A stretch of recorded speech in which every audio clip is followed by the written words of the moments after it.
3.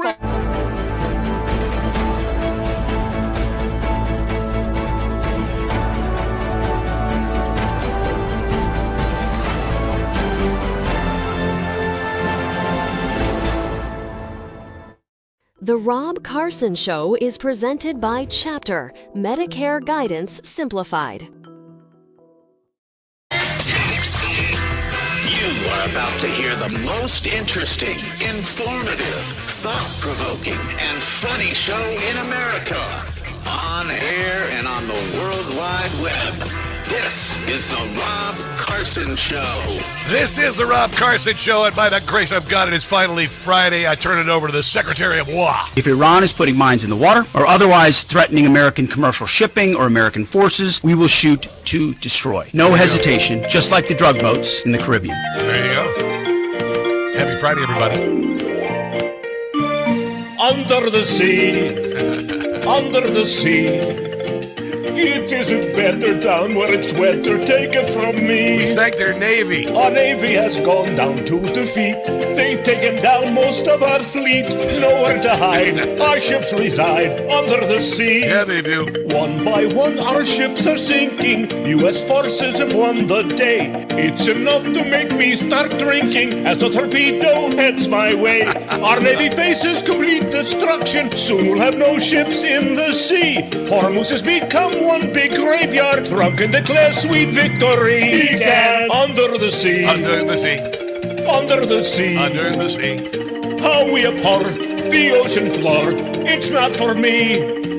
Iran has fought this war in vain. Here comes a U.S. Air Force plane. If you're on our ship, you'll take a trip under the sea. Welcome to the show. Please come inside. I hope you had a good week this week. I've got a nice weekend planned. Looking forward to taking in a little bit of weather. Walking along the lovely Potomac, by the way. It is quite lovely. I mean, it was full of sewage a little while ago. 300 million gallons of sewage. I never really smelled it. It wasn't anything terrible. I don't think I'd want to swim in the Potomac right now, but it is kind of pretty. It is kind of pretty. It's just a block from where I'm sitting right this very minute. Welcome. Come on in. We've got much to get to. The Southern Poverty Law Center is toast. And you know, it's interesting because I had mentioned on the show that all of a sudden, you know, 2012-ish, maybe a little bit later, you know, my son would come home from school and we were talking about white privilege. And I'm like, whoa. What is white privilege? Where the hell did this come from? White privilege? I said, if you haven't seen my childhood, you wouldn't say privilege. My God, it would be white hell on earth is my childhood. But, you know, all of a sudden this started happening, and it really bothered me because, you know, we're a great American melting pot. I grew up, you know, the first Generation X, to not really give a rat's behind about you know, race. Uhura had made out with Kirk like years before. Many of us were born, so we didn't think about it. We watched, All in the Family and the Jeffersons and Different Strokes and all that, and Roots, and we didn't think it was anything. It's like, oh, who cares? We go outside and play together, ride their Schwinn Little Chick if you're a girl, and a Schwinn Stingray if you're a boy. Now, I don't know what the hell they drive. You know, they got got non-binary bikes now, I guess. I'm not even sure. But we put all that crap behind us, and then all of a sudden, out of nowhere, what? Yeah, that was SPLC in the Democrat Party. It was an entire psy-op. This entire last, how many years has been a complete psy-op, racial psy-op, making us feel bad about America, burning American cities because police are racist, and kneeling during the national anthem because we're so racist. And guess what? That era is gone, done, fini. There you go. Another narrative bites the dust. Back to Iran. I didn't realize we didn't have permission to blow up the little Iranian boats. Now we got the little Iranian boats out there, and they're flying out there. It's like the Middle East, they put 50 cows in the back of Toyota Tacomas. It's like putting a 50 cow in a Toyota Tacoma and hitting the Strait of Hormuz. But now we have permission to blow the snot out of them. So there you go. Just like drug boats. It's going to be fantastic. And right now, the only thing that Iran has is delay. They just want to delay. Here is Victor Davis Hanson talking about delay not being a very good strategy for war. No, they're deliberately confusing military and economic defeat with survival. Yeah. The regime is alive because we choose not to issue unconditional surrender. And we do that because that would require occupation with ground troops inside Iran. And given the misadventures in the Middle East over the last half century, we don't want to do that. No. So we don't want to fight in Fallujah circumstances or Helmand province. We're using our Western way of war strength of enormous firepower, and we defeated them militarily, and they're just about to collapse economically. Yeah, it's going to happen But soon. we don't want to go in there and dictate terms and take over the country. Now we're trying to give them an out negotiating.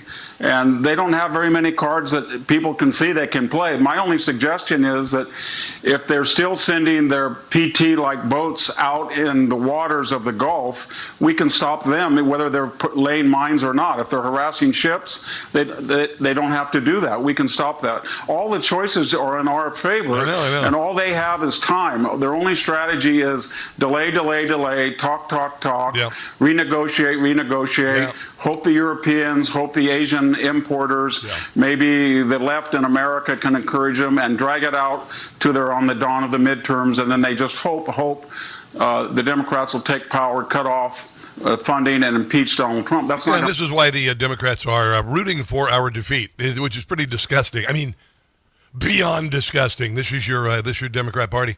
This is the kind of shenanigans they do. Sooner or later, I'm hoping that the Democrat Party has some sort of a purge. They got to get rid of this, because if you're a Democrat in good standing, my goodness, why would you be a part of this party? Here is Victor Davis Hanson talking about Donald Trump versus Clinton and Obama, who did nothing. Grid. It's doing what Bill Clinton did in Serbia when he took out all the bridges on the Danube and all the power grid for days at a time. Yeah, what was that? Was there national security involved in that? Or what Barack Obama did for 7 months in Libya. Was there a national security involved in that? Should he have gone to Congress for that? Where he destroyed the port facilities, Yeah. he hit TV stations, the radio. Yep. He bombed. But we Bomb Iran, bomb. You were doing it. haven't done that yet. But that's a prerogative we can do anytime we want. Yeah, So we have all the cards. It's just a matter of that we're trying to play it smart. And Yeah. Donald Trump's being very deliberate is something that most people don't think of Donald Trump as being. You think he's kind of a hair trigger, kind of a reactionary. I mean, if you follow his Truth Social pages, you'd feel that way.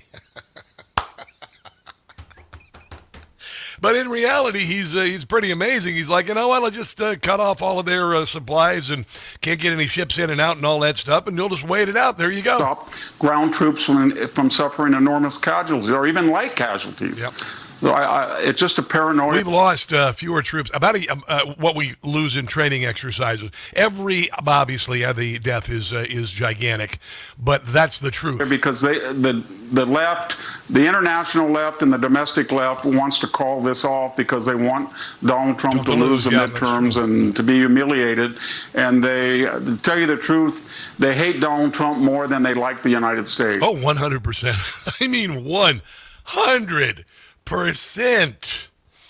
And what we have to do is figure out how to defeat them in the vacuum of good news. They will not share the good news. So here's what we do. We come together, hillbillies, homeboys, Hebrews, and we celebrate America. That's what we do. We overwhelm them with joy and patriotism and faith. There you go. I do believe this. I absolutely do believe this. Here is one more little soundbite from Victor Davis Hanson. We have the theocrats, the elected officials, the Revolutionary Guard, and the regular army. And they're all suspicious of each other because they don't want to seem soft. So they want to be the hardest line. But on the other hand, they want to be soft because they're afraid the whole thing is going to crumble. I'm still sticking to my prediction that Iran will be free. And the people are going to take over, and they're going to have a collective noose around all their necks for the crimes they've committed against the Iranian people. So they're all paranoid, and they're also worried about who's on the next Israeli hit list. So they're operating. Is that the drone up there? In a sense, not of confidence, but abject fear, suspicion, and they're at each other's throats. And if they don't want to negotiate under those circumstances, that's fine, because we're squeezing them at $400 or $500 million a day. And we can, as I said, we can give a list of targets. Tomorrow, Donald Trump, if he wants to, if he feels they're negotiating in bad faith, he said there's not going to be a ship on the sea that's Iranian, or he can say, here's a target list. This is much more humane than anything Barack Obama did when he did the thousands of missile strikes from abroad on countries around the world. So it's much more humane than both Barack Obama and Bill Clinton ever were. That said, John Kerry, of course, is a cheerleader for Iran, and then CNN says we're going to run out of ammunition. Donald Trump, by ripping up the agreement and pulling out, has actually put us in a worse place than we were previously. It's a good thing for America. Yeah, we're in a worse place previously when Iran had the amount of uranium they needed for 10 or 12 bombs, and then they could shoot a missile 2,500 miles. You keep telling yourself there, long face. America, if neither Iran nor Kash Patel are getting bombed. Oh. The U.S. is running dangerously low on some of these key munitions that would be required to confront a near-peer adversary in the short term, like China, for example. So while the U.S. does... So now we're worried about another conflict, and okay. Still have sufficient munitions to continue bombing Iran, for we got enough to bomb the snot out of them. example, if the shaky ceasefire Snot and all sorts of other bodily fluids were to fall apart. If they were to need to confront an adversary like China or like Russia, for example, then that could pose significant problems. This is their take now. Okay, there you go. Anything they can to besmirch our troops, but we're not going to do that, are we? No. We're going to stay positive. And we're gonna make fun of them. How's that? I think it sounds pretty cool. Tony Kinnett joins us at the bottom of the hour. We've got lots of news on the SPLC. And then, of course, Mary Walter and Christian Toto as well. It's a glorious Friday on the Rob Carson Show. Don't go anywhere. Hey, guys, it's Carson. You know my signature phrase, don't catch the stupid.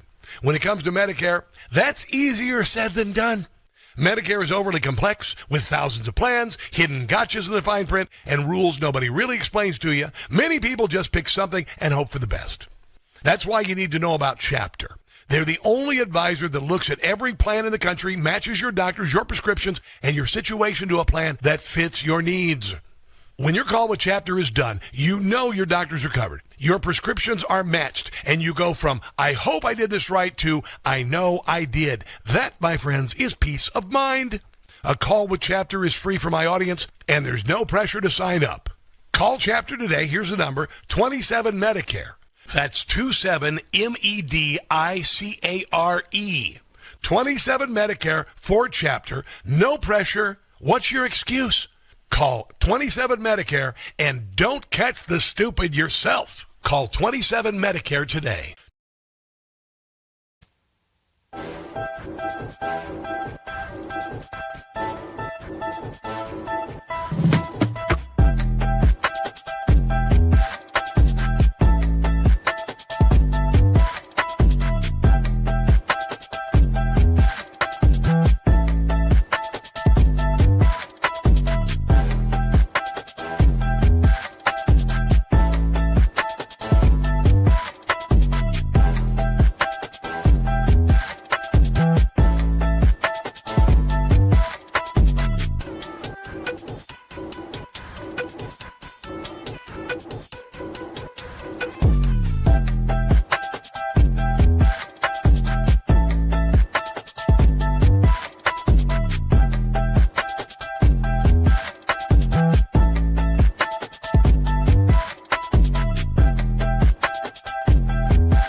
Carson Show podcast is everywhere.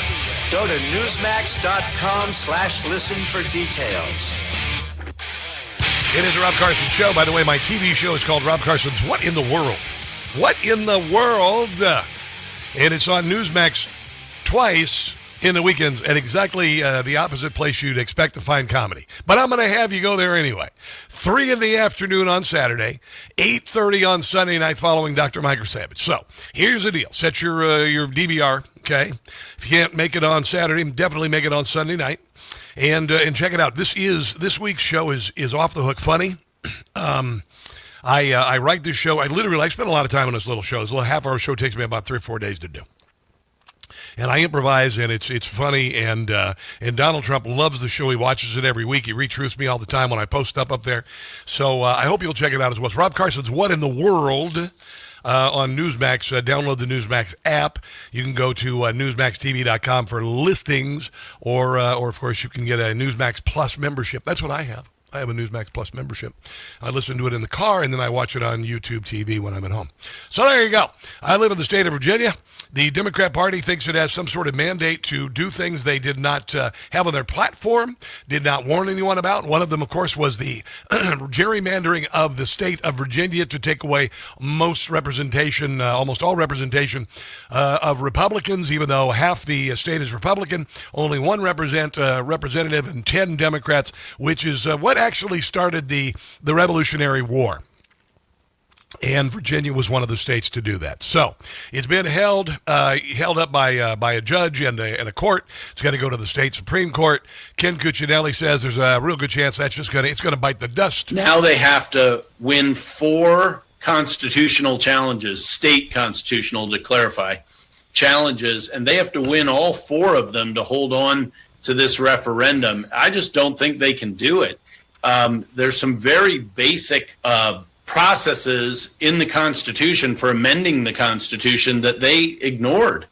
And now they're going to say, just like Terry did, well, 3 million people voted and you can't ignore the will of the people. Well, they were ignoring the will of the people and how they brought this forward. And now we're going to have it decided by the Virginia Supreme Court. You bet. And then also they're doing these unconstitutional gun grabs. And I posted a video on social media last night, and I said, I recommend that we call them gun control suggestions, because the Virginia State House and this awful cat lady governor cannot suddenly make what was yesterday legal illegal when it comes to the Second Amendment of the Constitution. Which, by the way, the right to keep and bear arms shall not be abridged. Okay, so what I would suggest is that, and I'm not saying this is what you do, but if you've got some of these guns they say that are illegal, you hang on to them. There aren't enough law enforcement officials in the state to come after your guns. They also got rid of open carry for no good reason. Nobody who open carries robs convenience stores. Nobody who open carries does anything but good if necessary. I remember when I was working at the car dealership, you'd have guys come in, like literally had a guy in like a 6-shooter on his hip, and I'm like, I felt nothing but absolute comfort, because nobody is going to attempt to rob the car dealership when you got that guy sitting there open carrying. So maybe there'll be a point where you have to do like a statewide open carry day where everybody just decides to open carry. And because there's not enough law enforcement to stop it. And honestly, I'm getting damn sick and tired of unarmed idiots who don't even know what a damn gun is or what kind of gun they're banning, telling the armed that they can't have them. So there you go. Honestly, just done with this crap. I'm not going to let these people just run roughshod over us. Aren't you kind of tired of this? Aren't you just kind of tired of this government just running roughshod over us? We don't have to take this crap. We quite simply do not have to take this crap. Just because the people in wherever in Richmond decide that they want to grab your rights or they want to do this or do that doesn't mean we have to abide by it. Bull crap. Honestly, when it comes to a right that we have, we don't have to abide by it. And again, I think most law enforcement, certainly military members, have some of the guns they want to ban. So good luck with that. Good luck with that. They tried that in Canada, by the way. They just tried a big gun grab in Canada. They were going to, what they did in Australia. They said, we're going to pay you for your guns, compulsorily. So we're going to take your guns and we're going to give you some money for them. There you go. So what price your rights then, right? What price your rights? And in Canada, they said, screw you. 97% of gun owners said, yeah, no, I'm not going to do it, so go to hell. So that's what I'm saying about Virginia. I'm done with these people in Richmond, honestly. And the great thing is that Abigail Scambergler, she overplayed her hand. The Democrat Party has overplayed their hand. And as always, as I like to say, when the left exposes its flank, you kick its rear end. There you go. I was nice today. I didn't use the A word today. I don't want to offend anybody. Yeah, I don't care, actually. The First Amendment protects unpopular speech and offensive speech, and so the great thing is you can offend. It's okay. It's okay. And honestly, if that word offends you, I mean, seriously, if just that word really offends you, I mean, really, watch TV. I mean, because honestly, it's much worse there. That's it. Birch Gold doing their Learn and Earn event, okay? And it winds up at the end of the month with six days away. So if you want to sign up for it, learn a little bit about gold, text my name, Rob, to 989898. It's not going to take any time. You're going to learn a lot. And, there are a lot of supply constraints on commodities. Prices surge. You saw the price of gas go up with the Strait of Hormuz. And what else is limited? Gold. Yeah. Governments can't print gold. You're limited to how much is in circulation and whatever you can dig out of the earth. And sometimes it's slim pickings. If you've been thinking about it for years and still haven't moved some of your savings are worthless, by the way, into physical gold, Birch Gold Group is who I trust to help you now through the May 29th. Birch Gold is giving first-time gold buyers a rebate up to $10,000. What? Yeah, what? For details and free information on diversifying into gold, text Rob to the number 989898. Rob to the number 9898. Birch Gold can help you convert an existing IRA or 401k into a tax-sheltered IRA in physical gold. I've got one with Birch Gold. And, it's gone up because I bought it like $4,400, and it's now almost $5,000. That was just 2-3 months ago. So text Rob to 989898 to see if you qualify for the first-time gold buyer rebate of $10,000. And again, get signed up for that Learn and Earn event. Learn and Earn event, which is ends up at the end of the month. So we got a lot of stuff to get to. The Southern Poverty Law Center. This is just gigantic because these are criminal charges for money laundering, etc. This isn't attempting to shut down speech or whatever. These people are criminals. They are. And they cause an enormous amount of damage. And many now are saying what should be said. They helped to precipitate the assassination of Charlie Kirk. I told you that when Democrats have been spewing words like ICE or fascists or Gestapo, then they start injuring ICE officers.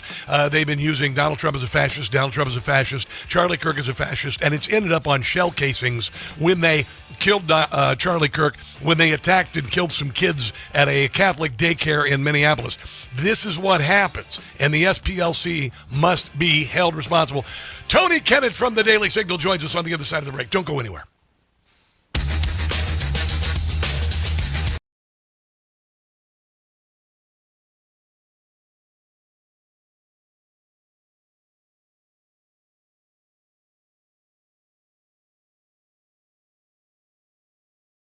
Hey guys, it's Rob Carson for Relief Factor. There's a reason why at my age I can still crush it at the gym, carry an armchair by myself, or do any home improvement project without pain during or after, and that's Relief Factor. When it comes to supplements, the two things that matter most, it works and you trust it. Relief Factor was created by a combat wounded Vietnam veteran. He decided to become a doctor simply to help people, to heal them. If pain is holding you back, find out why so many people, including me, make Relief Factor a part of their daily routine. Try the 3-week quick start today. Go to ReliefFactor.com. That's ReliefFactor.com. Or call 800-4RELIEF. That's 800-4RELIEF for Relief Factor.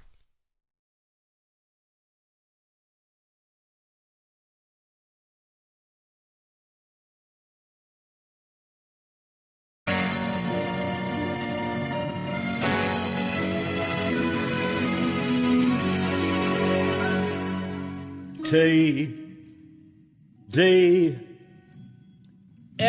TDS. James Covell has TDS. Will I land in a psych ward? That is anybody's guess. It's for sure I'm insane. I really can't explain why for Donald Trump I have so much disdain. I'm as crazy as a loon.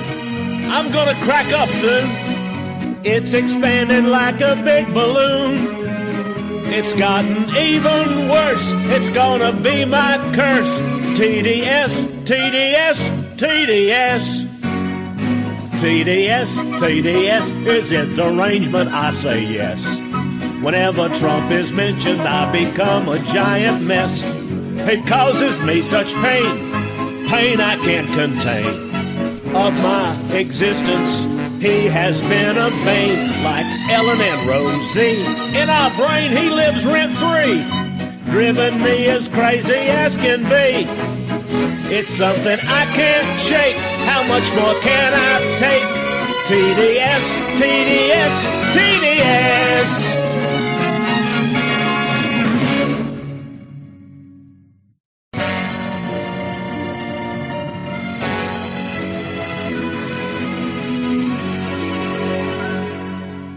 T-D.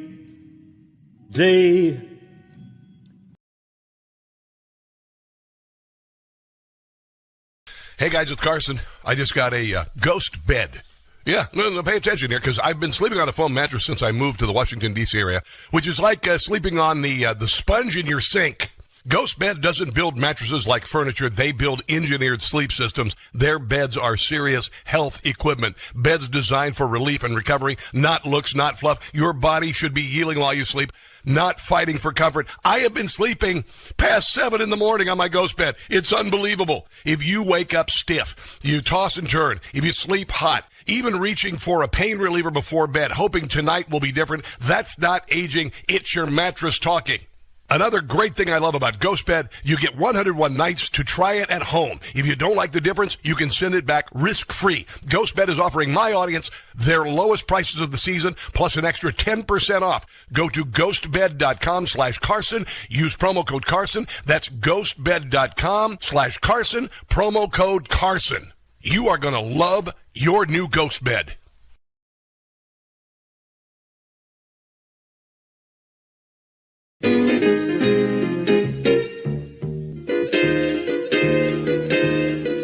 To the town of Portland I said in the guard, Antifa, they are gonna hit you hard. The Democrat mayor's getting in my way. Go ahead, punks, and make my day. F around and find out. F around and find out. Schumer's gonna find out. I mean business and I'll get my way. Pencil Neck and Chris Ray, for your crimes you will pay. You have both been found out. Hope you get a lengthy prison stay. Listen up, Hamas, I am warning you. Break the ceasefire and you'll be through. Democrats, hang your head in shame. For the shutdown, you're gonna get the blame. Yeah. I guess I'll be on the stream with you here. Okay. Great. You got to kill this audio. And it's the Rob Carson Show on a Friday, ladies and gentlemen, and that can mean only one thing. Tomorrow, Saturday. And the awesome, the incredible, the hilarious, the well-informed, investigative columnist, podcast host for the Daily Signal and WIBC Radio in lovely Indianapolis, Indiana. Tony Kinnett joins us, and he's on screen. Look at you, you handsome devil there. My God in heaven, how are you? I almost wore the gold chain. We left here March 14th without a budget. I don't know what that is. Uh-oh. Did I trick something? Did I trigger something, Rob? Well, you do trigger a lot of people. I know that. Welcome to the show, man. Sorry about that. Glad to have you here. How are you doing this glorious Friday? Not bad day. I'm wearing, I feel like I'm going to wear the polo, get a little Italian mechanic look going on. How are you, my friend? A little bit of that, maybe a little bit of like 1960s bowling league look is what I'm thinking. I love it. I think it's fantastic. So big news this week, and a lot of good news this week. We know that the Southern Poverty Law Center is now hopefully toast. They've got a $700 million endowment. I hope they're sued into oblivion by, Erica Kirk, TPUSA, Moms for Liberty. I can go on and on. This is a gift from God, Tony. This week, this indictment is a gift from God. I mean, it really is. There were a lot of things the Democrats needed to do here, and in order to maintain their kind of moral facade, they were supposed to step up and say, we have all these organizations that are fighting on our behalf. And after, just like with Eric Swalwell, they paraded him around and said, oh, he's so great. Eric is so great. The SPLC is so great. Then the roaches are revealed by lifting the log that the SPLC directly, overtly planned all of these white supremacy events. They maintained it wholly. They did things that are extremely illegal. Again, even law enforcement, when they do undercover work and they pay informants, you have to do all this oversight and extra stuff. So yeah, they are very thoroughly screwed, and all of the coping on media about it's perfect. And I want to play a little soundbite from Jesse Waters, because I've been talking for years about how my son was like in middle school, and all of a sudden out of nowhere, this white privilege thing came up. And my son, I used to call all of his friends the United Nations, because they're, literally the school he went to was 10% white. The rest was all other. They used to make fun of each other. They make fun of the Indian kid. Oh, my dad, at least my dad doesn't own a 7-Eleven. And then they make fun of the white kid. Well, at least we can, you can't dance, whatever. They made fun of each other. It was no big deal. And out of nowhere, it was suddenly white privilege and white supremacy. The indictment that was returned against the Southern Poverty Law Center is just simply outrageous. This is not the pursuit of justice. This is pure political retribution. This is a Trump administration going after anyone who might oppose them, not just as a tax-exempt organization, but just seeking criminal charges against an organization, the Southern Poverty Law Center, that has been around for 55 years and done remarkable work. The hate was manufactured by anti-hate nonprofits and the press. Then they turned it around and called you the problem. That's what they do. Yeah. They create false flags and flood the border and call us all racist just to tear us apart so they can make more money and take more control. Yeah, and they all started this in about 2014 is when it really kind of started to hit the fan. And then we realized, Tony, that Charlottesville was a psy-op. I still, of course, believe January the 6th was a psy-op.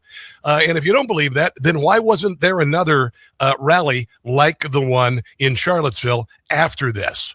Oh, I mean, there was one last gasp in 2024. You had a couple of guys in white shirts and khakis show up with tiki torches to stand outside a campaign bus. And then it turned out what? Oh, that was Democrat staffers and the Lincoln Project. They were doing satire because they got caught. So, I mean, Rob, I don't know if you know this, but maybe you've been in this position. Maybe I don't know. Who's to say? If you are ever caught by a cop paying a prostitute, and the cop says, hey, you're paying a prostitute. And you say, no. She's just an informant, a very hands-on informant. You're still in trouble. Yes, absolutely. Well, like I said, I hope they're sued into oblivion and a whole bunch of people go into jail. Here's the worst part about it, though, Tony, is that the Democrat Party always thinks the worst of Americans. And whenever something like, Jussie Smollett, which, by the way, this is Jussie Smollett 2.0, 10.0. That's exactly what it was. Same modus operandi. There's no racism out there, so they have to create something for fundraising and then also to paint Trump supporters and MAGA as racist because it's the only thing they have. But I'm thinking that this is in its last dying throes. And it is. And I think this is one of the things that is the best part of USAID also being cut at the knees. Again, we saw the Biden administration and its Department of Justice repeatedly work with pro-choice organizations. It would dox Americans using the Federal Bureau of Investigation database on individuals, on their addresses, on their driver's license numbers, et cetera. And now we're supposed to expect that the Biden administration just casually walked away from their SPLC investigation. They started it. Don't look at Trump in this case. It was the Biden DOJ that started it and then randomly decided, we dropped it. I don't know. Tripped on the way from the filing cabinet. Who's to say? I mean, you broke it. You bought it, scumbags. Well, they also started, the SPLC started putting ridiculous, charging organizations with ridiculous counts of being white supremacists, like Moms for America, for God's sake. And then they placed TPUSA on there and Charlie Kirk. And then a couple months later, what happened? Charlie Kirk is killed. This sort of language is used purposefully. They are doing it to foment acts of violence. They did that with the ICE officers in Minneapolis by calling them, Stalinist or what's the word I was looking? The German secret police. All of that. The Gestapo. They do it on purpose. And then what happens? People go off the edge, try to run them over, attack them physically with a gun in their pocket, etc. And then, of course, their words end up scribed on shell casings when they murder people, like fascist on the shell casing that killed Charlie Kirk, or fascist on the shell casings of the children who were murdered in Minneapolis at the Catholic daycare center, or, when they tried to kill Donald Trump. These words are used intentionally to inspire the unhinged to commit an act of violence. People need to be held responsible, and this includes the Democrat Party. Yeah, and I think here's the deeper side of this, right? You have all of these elites who, like Hassan Piker, for example, grew up incredibly wealthy, big, fat, chubby boy on a horse, that kind of nonsense. Now, walking around in his big, fancy Italian brand nonsense, going to Cuba and dressing up like Fidel Castro mixed with a Hawaiian shirt nightmare, telling everyone that, well, I can understand why the United CEO, Brian Thompson, was murdered. And again, he's living in his $3 million mansion in LA, not recognizing the irony there. And again, all I can say is that all of these people like Jennifer Welch, like Hassan Piker, these elites who suggest that, well, maybe we do need to see this violent revolutionary crime to taste a sample of their own medicine. Would I weep a single tear? No. We got a few things I want you to touch on, including the attempt to take representation from Republicans in the state of Virginia. Also, I want your thoughts on the U.S. abruptly rescinding subpoenas that it had issued for John Brennan. I have a theory on this. I want to know your thoughts. We're going to cover this on the other side. And if you're not watching the stream, you can see Tony Kinnett in his glorious shirt, by the way. It's a spectacular shirt. Spectacular shirt. Perfectly groomed beard. My God, man. Let's take a break and come back. This is the Rob Carson Show.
Radio 680 WCBM and 99.9 FM in Harford County. There we go.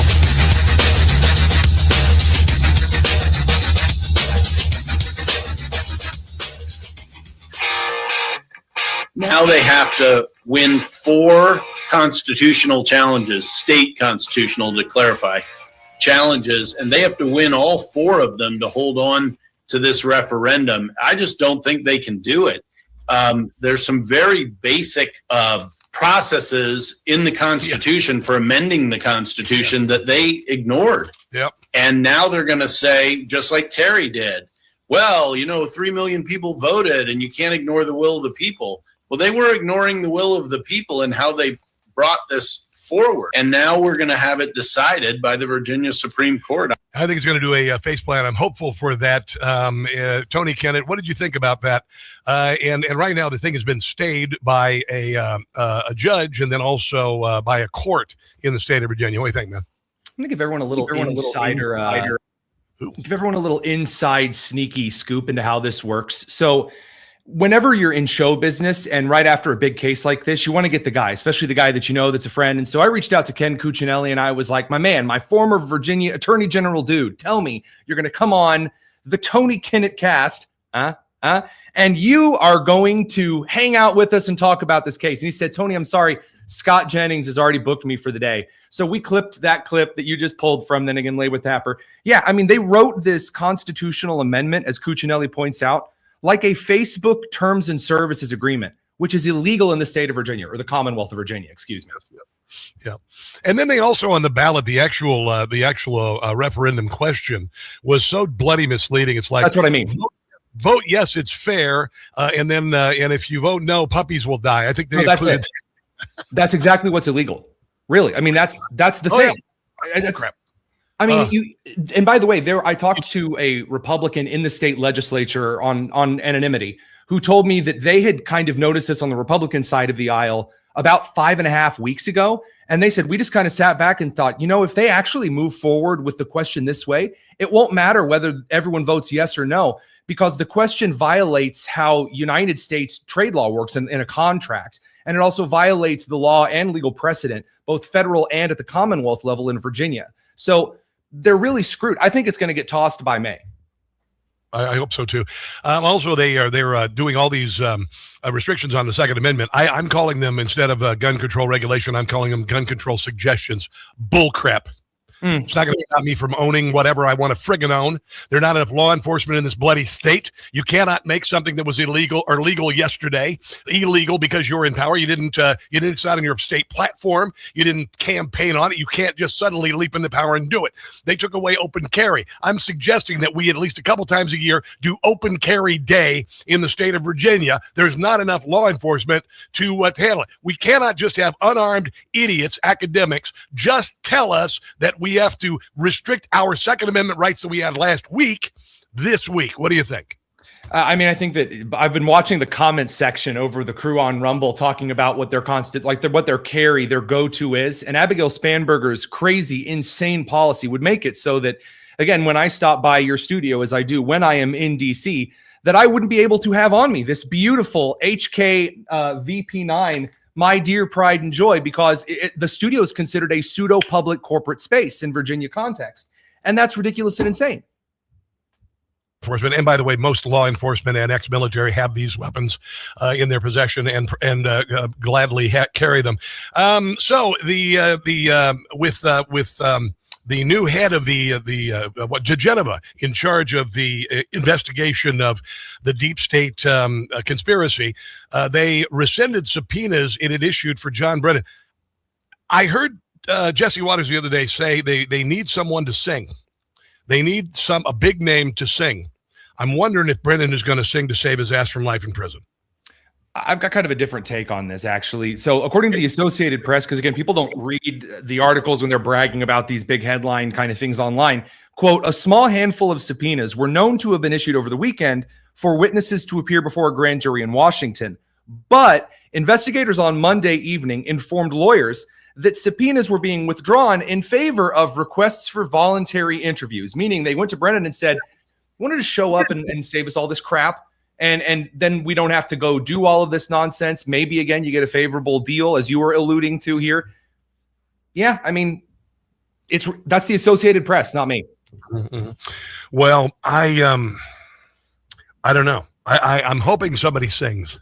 I'm hoping somebody sings, and they're going to need someone to do so. And Brennan is most certainly in some very, very, very deep water, facing what could be life in prison, because his life is so bloody short right at this point in his life. So I don't know. I am. That was my theory. We'll see but I understand where you're coming from. By the way, did you hear about this? I don't know if you've been following this really hot MAGA influencer posing in a bikini. She's a 22-year-old supposed woman. She drinks Coors Light, likes to shoot guns, and all this. Turns out she's AI. She is AI. The MAGA conservative was created online. I've seen the pictures of her drinking Bud Light or Coors Light. She drinks Coors Light. Dear God, really? Coors Light. But apparently she is created in India by a guy who's a computer programmer. I thought you should know that. I hate influencers. You know this. I've gone to influencer conferences. I've told you about them. I hate them. I don't like. I mean, the ones that you guys would know. I hate them. I can't stand them. They're just as vapid and boring. I don't care what side of the aisle they're on. I don't care for it. And no, I'm sorry. I don't need a pair of fake AI boobs to get you to watch my show. And I'm not going to talk about Rob Carson, but I hope he doesn't have AI fake boobs either. 100% real. I'm a 54 A cup, which you don't find very often. Tony Kinnett, thanks. You know what? Your shirt is enough to get people to watch. Your shirt is enough. It's fantastic. Next week, I'm going to wear my Chandler from Friends shirt, just like yours. Could I be any more chesty? All right, brother. Tell everybody where they can find your glorious podcast. You can catch out the Tony Kinnett cast on the Daily Signal. Not tonight, because I'm speaking at the last Indiana Republican Club dinner before primaries. But after that, every weeknight 7, youtube.com/Daily Signal. All right, brother. You're the best. God bless you. We'll talk again soon. Let's take a break and come back. This is the Rob Carson Show.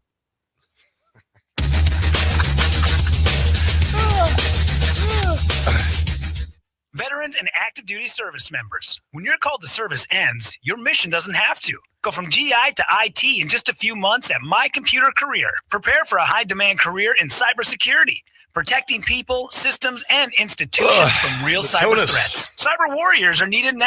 Will you answer the call? Go to mycomputercareer.edu/CWP to learn more.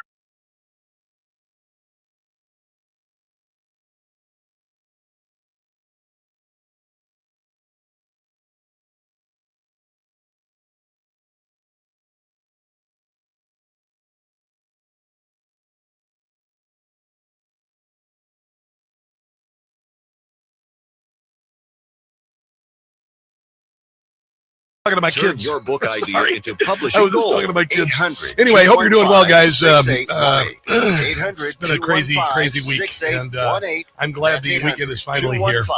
And I've been watching your comments, by the way. Somebody was making ribs. Hi, Kim Where's that? Over on Rumbly Roo, the Ribby Roos. You're going to be grilling ribs. Here's what you got to do. Town Appliance is having a Spring Black Friday shopping event going on now. They have everything you need. No! A fun and exciting showroom. Do not put ribs in a crock pot. Monogram alongside over 70 other trusted names. And when you go, make sure you talk to Mayor and Mayor.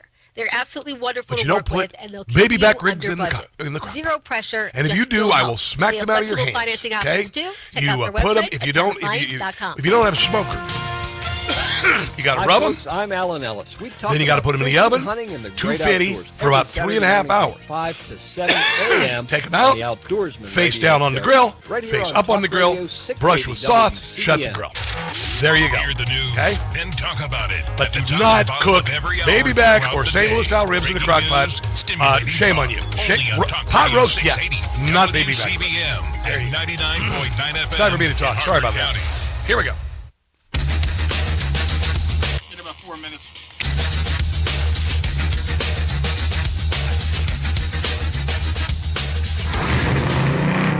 This is not an EV. And it never will be. Come on. So I was loving watching Jessica Tardlove on Fox get shredded by the sundry cast members for her take on the SPLC. Of course, she immediately defended the SPLC, saying, "Oh, all of a sudden the SPLC's called out, and then that makes racism go away and white supremacy go away." No, they made white supremacy seem like something other than a fringe movement. It's a lunatic fringe movement.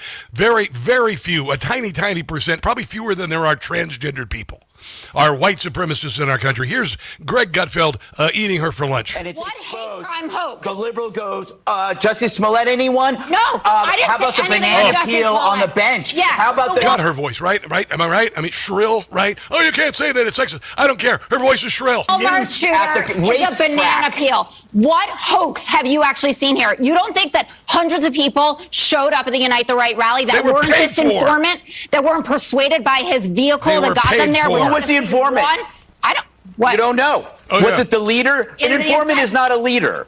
Do you think there? It's also. You think there are white supremacists there? That it's not real? I don't know. I wasn't there. Are you All I know is it wasn't real because it never happened again. Here is Kennedy eating her for lunch. I don't see how we flipped people within these organizations and paid them for it to white supremacy is made up and that it's a complete fallacy. The FBI uses criminal informants in order to prosecute criminals. The Southern Poverty Law Center was paying their enemies in order to raise money off of the existence of their enemies. To give information to the FBI so they could do something. That's wrong. But that do you actually believe what you're saying, or are you just doing this for the fun of the show? No, I don't think this is fun at all, actually. We're all somehow connected to the SPLC in one way or another. We've all been smeared by them, and if you're defending them, you better believe it. Well, I got to tell you, intellectually and morally bankrupt. That's what the left is. Her argument is completely specious, completely without any factual information, completely wrong. She's saying that the SPLC paid informants to get information about the KKK and whatnot. No, they didn't. They paid KKK members to create events like the rally in Charlottesville that they most certainly attended because they were told by their leaders who were being paid to attend the rally in Charlottesville to create an incident that can be used against Donald Trump, MAGA Republicans. That's what they did. And they did it through shell companies and laundered money. Jessica Tardlove. Honestly, I got to tell you, I guess they have her on there for comedy relief because that voice, just the voice with the opinions, make her completely unwatchable. But I do like it when they dive on her like sharks on a calf's leg. So there you go. Coming up, we've got a little bit more on the SPLC. We've got Benny Johnson doing a yeoman's effort on discovering fraud, and Tom Homan saying that Ilhan Omar is in a whole lot of trouble. She's in a whole lot of trouble. She's going to be spending some time in prison. Yay. All right, let's take a break and come back. Second hour of the Rob Carson Show with Mary Walter also coming up. Don't go anywhere. No blind rhetoric. No talking down to me. Don't tell me how to think. Don't tell me how to think. Don't tell me how to think. I trust Newsmax. Newsmax. They don't tell me how to think. They let me decide. Real news for real people.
out there. You are about to hear the most interesting, informative, thought-provoking, and funny show in America. On air and on the World Wide Web. This is the Rob Carson Show. This is the Rob Carson Show, hour number 2 of the show. Mary Walter joins us at the bottom of the hour. She's one of what I call the unusual suspects on Friday. The 3 guests that we have every Friday because they are friends of the show and they offer compelling content. And Mary's just a lot of fun. Mary's just a lot of fun. I've got a bunch of stories that I have banked for her at the bottom of the hour. Think of Mary Walter and I, the dynamic, as the older teen sister and the obnoxious middle school brother. Well, that's kind of how we are. That's how we do it. That's how we do it. I want to mention real quick, my TV show is called Rob Carson's What in the World. It is on Saturday afternoon on Newsmax, exactly where you'd find a comedy show. Okay, but anyway, that's when it is. That's when it is. And then the Sunday night at 8:30. Sunday night at 8:30. I greatly appreciate being on Newsmax. Chris Ruddy, by the way, gave me this glorious opportunity, and I cannot thank him enough. But watch the TV show, Rob Carson's What in the World. You'll find out why Donald Trump thinks it's the funniest show on television. You know what I like to do on Fridays, or any day? I like to give you some good news. We love to win. Winning, so much winning. It's lots of winning. Lots of winning, lots of winning, lots of winning, lots of winning, lots of winning. It's oh so good. Harry Inton was on CNN yesterday talking about the stock market. If I'm not mistaken, there was a whole lot of people who read the Wall Street Journal who were absolutely convinced that the stock market was going to implode because of the tariffs, and then of course they're absolutely going to implode because of the conflict with Iran and all that. No, not so much. It's a success story if you're in the White House right now, the stock market is, and you can see it right here. Okay, S&P 500 shifts at this point in a presidency. You know, coming into today at the close of yesterday, look at this, up 19%. What? That is higher than the average president since 2001, when it's up 15%, and way, way higher than the average presidency since 1961, up 6%. So this stock market has been up like a rocket, and no wonder the president of the United States wants to talk about it. And you'll also notice, Johnny B., when the stock market is up, perhaps Democrats don't want to talk about it. There you go. I was talking to John Fredericks. I was on his show today nationally, and he said, I said that I believe we are going to win the midterms. We're going to win both houses of Congress. We're going to extend our lead there because the Democrat Party is running on nothing but I hate Donald Trump. That's it. Nothing but being the opposite of Donald Trump. The latest thing, Donald Trump wants to, the reflecting pool in Washington, D.C. between the Lincoln Memorial and the Washington Monument, he wants to clean it up because it's, if Jenny and Forrest Gump got in that pool right now, they'd die of typhus. If they had a little cut on their foot, they would die of typhus within weeks. It's gross. You would not drink that water. You would not drink that water. There are no fish could live in that water. It's a mess. So Donald Trump wants to drain the damn thing, which, by the way, they did a few years ago. They drained it, cleaned it up, put a new lining in. It's like a swimming pool, for God's sake. And Donald Trump wants to do that. And the Democrats are complaining about it. They've already done it. You know, the ballroom. They've been talking about the ballroom. They wanted it for 150 years. They wanted a damn ballroom. You got the best builder, one of the best premier builders in the world, who's redesigned the skyline of New York and other cities around the country or the world. And they don't want the ballroom because Donald Trump is building it. And then they say they're going to tear it down when they get into office. I mean, honestly, what the hell's wrong with you people? Really? And then he wants to build this Arc de Triomphe. Okay, guess what? The guy who designed the dang city, designed it after Rome, essentially, or Paris, wanted an Arc de Triomphe. So we've been talking about an Arc de Triomphe for about 150 years, 200 years. They've been talking about an Arc de Triomphe. Donald Trump, the builder, comes in, and all of a sudden it's terrible. I mean, honestly, I'm so done with this nonsense. But anything that Donald Trump does is bad, and that's what they're going into the midterms on. All right? And my friend John Frederick said, what about affordability? And I said, well, right now inflation is flat. The only thing that's gone up is gas. That's it. And it hasn't trickled down to the rest of the things that you would associate with inflation. And if you need a reminder, this is what happened when Joe Biden was the president. U.S. inflation rate hits a 4-decade high, climbing to 9.1%. I'm sorry, did he say a 4-year high? What? U.S. inflation rate hits a 4-decade high. Well, that'd be the highest in 40 years. Climbing to 9.1%. Gas, food, housing costs, all of them make up the bulk of that increase. However, the impacts go a lot further than you may think. Governor Roy Cooper was in Washington, D.C. today talking about inflation, talking about the state's... Yeah, it was absolutely hell, and I know it because I lived through it. I watched people go through it in flyover country. Many of you went through it. Who didn't really think about it or didn't feel it much? People who work for the federal government didn't go back to work 94% of the time after COVID and make 70% more than the rest of us. That's why it was not a big deal to them. It was a big deal to you and me, the Walmart shoppers who wait for the yellow stickers to pop up. Remember when we used to be able to fill a grocery cart with $250 at Walmart, your groceries? Now you can barely fill the bottom of the cart. It's ridiculous. So, that's the Democrat Party. That's what they got going into the midterms. And now, by the way, they're planning on doubling down on socialism. You've got Tim Woods saying that the next president should definitely push for socialized medicine. We all know that Obamacare was supposed to fix everything. It ended up being nothing more than a giant slush fund, a giant profit-making center to the tune of trillions of dollars for insurance companies who in kind gave donations to Democrats. That's what Obamacare did. I mean, literally, what? 2010 is 16 years later. 16 years later. They're still screaming that health care is broken. They're still screaming. Why?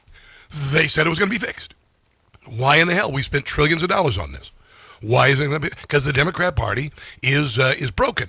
I want to share a couple of sound bites because of this Democrat socialism that's supposedly sweeping the country, but it's only happening in New York, and they're leaving, by the way. In Seattle, I haven't heard much from Seattle either, but they've got these Democrat socialists in there, and they are ruining these cities, ruining their states. People are leaving these states, but they're going to try and nationalize this stuff. This is CNBC, the chairman of Citadel, basically taking Zoran Mandami to task for this Pierre de whatever the hell tax it is on people with second homes that cost over $5 million in New York City. Citadel blasting New York's mayor Zoran Mamdani for singling out CEO Ken Griffin in a push for a new pied-à-terre tax in New York targeting wealthy non-resident homeowners. At issue is this social media video. It was filmed right outside of Griffin's New York residence, in which the mayor unveiled that proposed tax on homes valued above $5 million when the owner's primary residence is outside of New York City. In a memo obtained by CNBC, Citadel said that targeting Griffin showed, quote, ignorance and disdain. Yeah, and it also showed it was a threat, really. Put a target on him. I'd sell that house quicker than anything. And then the grocery stores. This is really funny. The grocery stores in New York City, they're going to spend $30 million on a 9,000 square foot grocery store. You could build a dozen of them and fill them for $30 million. And then they're going to staff them with woke staffers making a whole lot of money, all because they say that bread isn't affordable. And we've done this before. You've seen the footage of the grocery stores in Cuba that are hell. I mean, it's going to happen. Duh. But Peter Saint-Onge, this is Peter Saint-Onge. I love this guy. He's talking about that, not only that not working, but the grocery store in Kansas City that I discovered accidentally a couple of months before I left Kansas City. I was driving around looking for an apartment for my daughter, and I was in a kind of a bad neighborhood, and I saw this grocery store. It's called the Sun Grocery Store. So I decided I'm going to go and stop to see the Sun Grocery Store. And I thought it was kind of odd that there were no cars in the parking lot. And I thought maybe they're going out of business. So I thought, hey, if they're going out of business, then I can get some great prices. Because, when stores go out of business, they blow out the inventory. They just did that at an Amazon grocery store here where I live. Well, I go into the store. There were people sitting by themselves at the checkouts. They looked at me like I was, one of the, you remember the old time Western when the gunfighter would come in and all of a sudden the piano in the bar would stop and everybody turn? That's what it was like. And I look over, there's nothing in the produce. There's no deli section at all. There's a sign that says deli. Nothing in it. The shelves were nearly empty. That was Kansas City's socialized grocery store. So the plan is the city buys the land and buildings, covers rent, construction, and overhead, then hires a private operated, guided by New York's finest bureaucrats with price controls and diversity mandates. This sounds familiar. It's been tried dozens of times, even in the U.S., and it's failed dozens of times. In 2018, Kansas City Democrats decided neighborhoods didn't have enough grocery stores. Yeah. Of course, this was because taxes, red tape, predatory bureaucrats, and predatory shoplifters drove them out. Yes. but their solution was dump $17 million to buy an abandoned grocery store, then another $7 million renovating it. For perspective, a normal grocery in Kansas might cost $3 million all in. Yeah. Not 24. Hilarity ensued. Customers went from 14,000 a day to 3. Shelves were empty. Produce was goopy. Residents complained the entire store smelled like rotting meat, probably because the meat was rotten. It did. The city responded by dumping another $29 million, yet the store was still losing nearly $1 million a year, so they finally pulled the plug. New York journalist actually asked Mamdani about the Kansas City experiment, to which Mamdani replied, "Don't worry, he's going to bring in the best and brightest bureaucrats." True socialism. Yeah, it's not going to work. It's an absolute joke. Meanwhile, in Illinois, here's what they're doing. They're going to tax millionaires. Now, millionaires already pay income tax, all right? So they're going to double tax millionaires. If the millionaires' tax proposal makes it through Springfield, it will then be up to Illinois voters to approve a 3% surcharge on anyone making $1 million or more annually. Double taxing. If you earn enough money to comfortably shop at designer stores, drive a fancy car, or live in a multi-million-dollar home, some Democratic lawmakers say it's time for you to pay more. You know, I was talking about, the civil conflict where the United States is divided. It's already happening. And the great thing is people are leaving these states to rot. And so they're not going to win. They're still trying, to put a new spin on this, to polish the turd, as it were. And it's not going to work. Let's take a break and come back. This is The Rob Carson Show.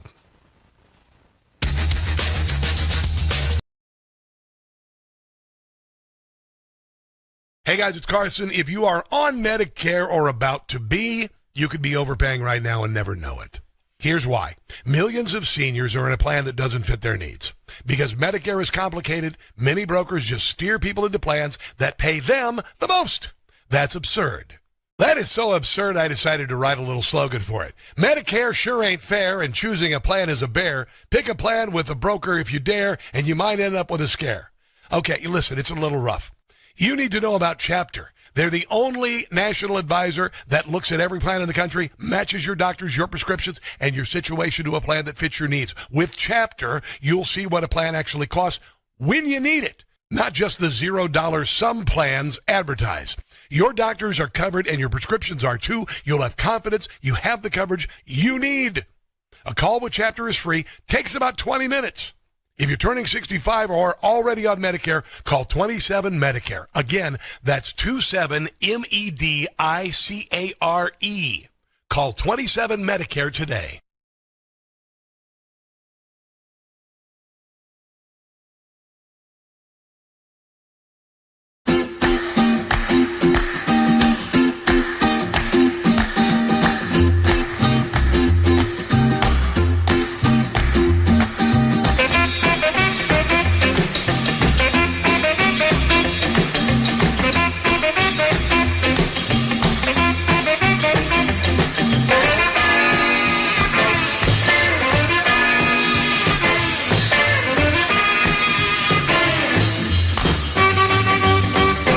Deported.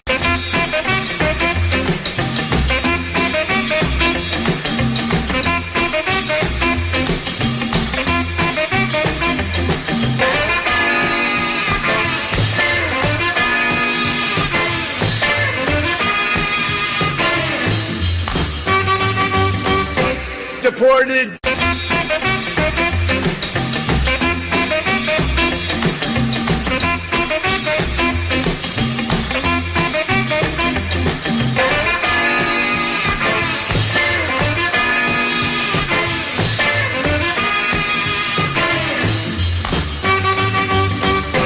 Deported.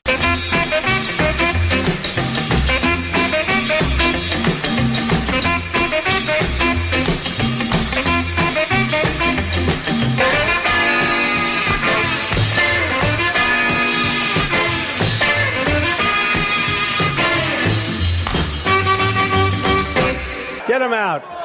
Ready? Are you ready? Get him out of here. Get him out of here. Get the hell out of here.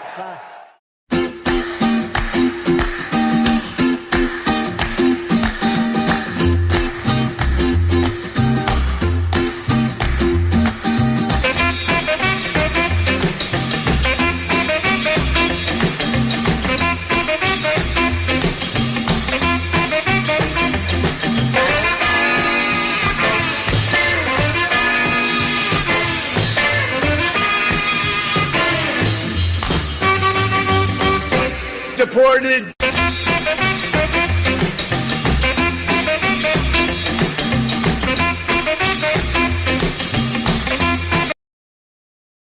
And talk, you ought to know. Talk Radio 6.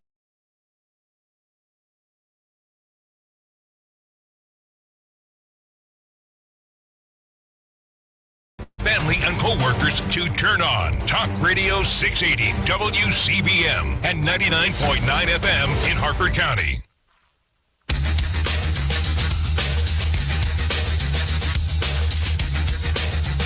Get a little rejoin.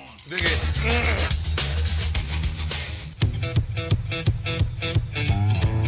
Would I launch strikes in Mexico to stop drugs? It's okay with me. Boom, boom, boom, boom. Bang, bang, bang, bang.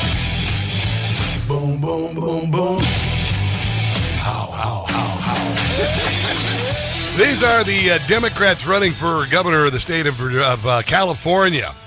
Gavin Newsom has thrown $26 billion at homelessness, and homelessness has exploded. Not one damn dime made it to the homeless. And these are the grades that they give Gavin Newsom for his absolutely failed homeless policy. On effort, I would give him an A. I would probably give him a B on homelessness.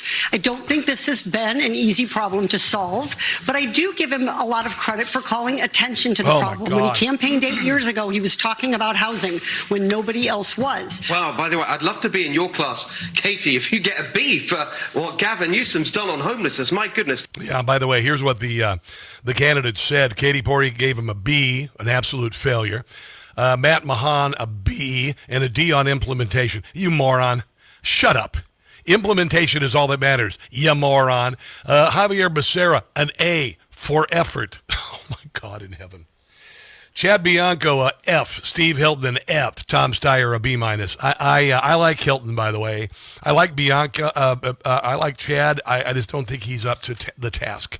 I think he should be maybe AG or something, or well, maybe not even AG. He's not really a lawyer. He's more of a police officer. But anyway, I like me some Hilton, and things are going to change majorly if and when a Republican takes over there, because honestly, the Democrats have bleeped things up so badly. Benny Johnson's been doing some great stuff online about Ilhan Omar. I played a little bit of this yesterday. I didn't get to play it all, but I want you to hear what he discovered online about her winery. Have a look at this. Here's Ilhan Omar's financial disclosure from the Congressional Record, year 2023. I want to bring your attention to this company right down here. Listen. Est Crew LLC. This is a winery in Santa Rosa, California. They never made or sold wine. Doing that well. The total value of the winery is listed at $15,000, and Ilhan Omar's barely making any money off of it at all. Hardly enough to pay a parking ticket.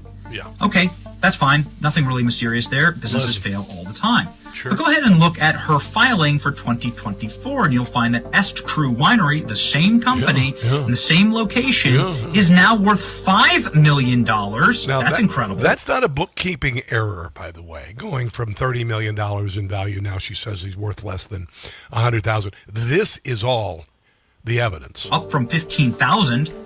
And now Ilhan Omar's making enough to pay rent. So this must be one of the most successful companies. So the $30 million valuation was not a rounding error or a problem with her accountant. Ever. Let's go ahead and check in on this winery. You know, maybe we could buy some wine. Yeah, why not? I like wine. Yeah, me too. Why not? Let's see if we can buy some Est Crew Winery. Here's Est Crew's social media Facebook page. You'll see here that the last post, was in 2023. Oh, 23. Was this the year that they were supposed to, go really big and make Ilhan Omar millions of dollars? Same thing on their Instagram, and they don't have an EC. Wow. Is there any wine? Where are your wines? Oh, there are no wines. You know why? Yeah. Because this is a fake company. Yeah. Rep. Ilhan Omar's husband accused of swindling investors in their California winery. What? They stole millions from cannabis growers. Yeah. You see here's the lawsuit right here. Yeah. Yeah, she and her husband are shysters. Swindled his investors and defrauded them. Yeah. How did Minette get this relationship? Well, the current Attorney General of Minnesota, Keith Ellison, used to work for him. Yeah, I knew that. That curious. Keith Ellison, same guy who refuses to look into any of the Somali fraud. Yes. So this company was sued for being a fraudulent company. And the New York Post says the exact same thing, as the House is now probing the mystery of Ilhan Omar's skyrocketing wealth. They said that Ilhan Omar went from being one of the poorest members of Congress, worth negative $65,000, to being one of the richest, worth $30 million. Yeah, so it wasn't an accounting error like she mentioned the other day. Benny was on stage at a TPUSA event talking to Tom Homan. Listen to what Homan has to say. And now we're looking for how to take action. Can you fill us in? Do you know what's going to happen? Is the Trump administration going to go there? The floor is yours. The whole file is being reviewed. Yes. A lot of smart people are on it. Stay tuned. Ooh.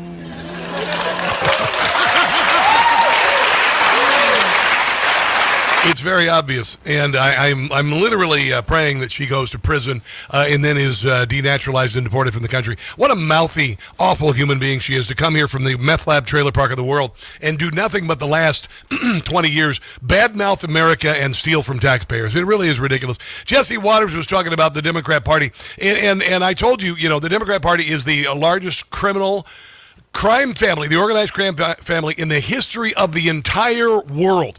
There's nothing, no member of the La Cosa Nostra even comes close to the trillions of dollars taken by the Democrat Party. I'm beginning to think the entire Democrat Party is a whole scam.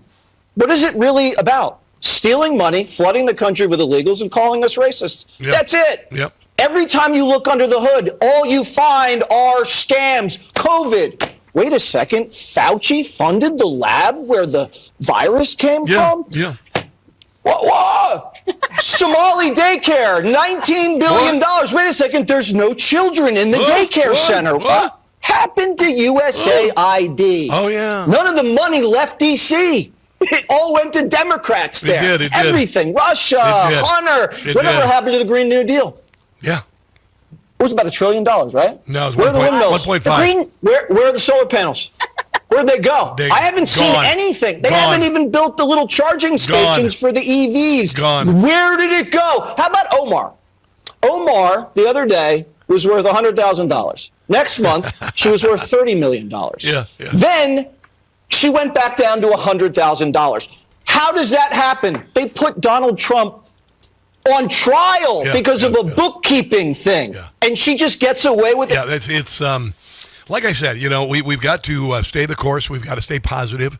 We've got to overwhelm them with joy and patriotism and faith, and realize that under the surface, this DOJ, FBI, etc., are gathering evidence for grand conspiracy in Florida, for massive fraud investigations. You've got Dr. Oz going after Medicare fraud. So the feces is going to hit the fan, okay? The retribution that they are afraid of, the accountability that we call it, is coming. Just hang on. And hang on for Mary Walter, because she's next. She's going to be awesome, because I got a lot of great stories for her. Do not go anywhere.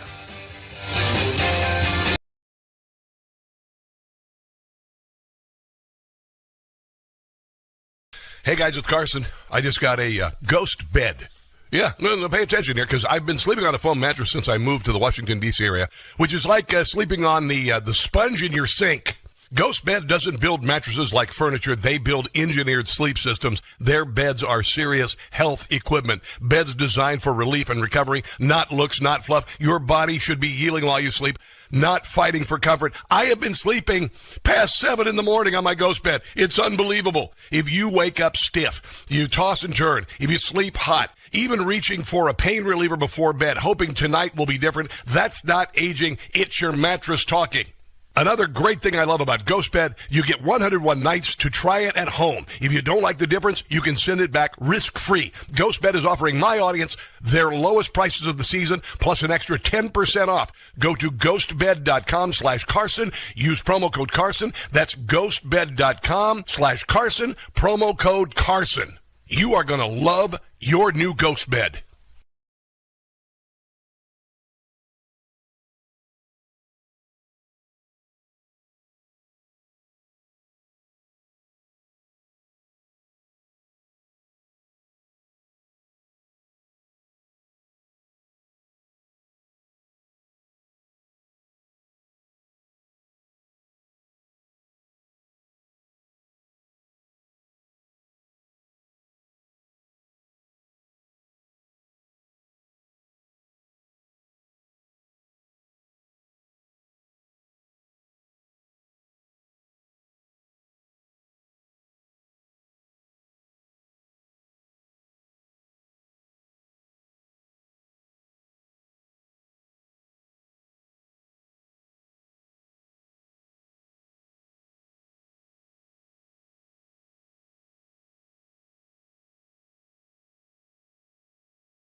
Hey guys, it's Rob Carson for Relief Factor. There's a reason why at my age I can still crush it at the gym, carry an armchair by myself, or do any home improvement project without pain during or after, and that's Relief Factor. When it comes to supplements, the two things that matter most, it works and you trust it. Relief Factor was created by a combat wounded Vietnam veteran. He decided to become a doctor simply to help people, to heal them. If pain is holding you back, find out why so many people, including me, make Relief Factor a part of their daily routine. Try the 3-week quick start today. Go to relieffactor.com. That's relieffactor.com, or call 800-4RELIEF. That's 800-4RELIEF for Relief Factor.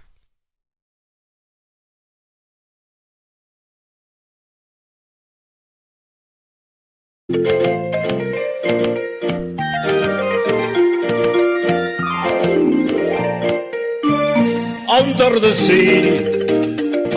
sea, it isn't better down where it's wetter, take it from me. Our Navy has gone down to defeat, they've taken down most of our fleet, nowhere to hide, our ships reside under the sea.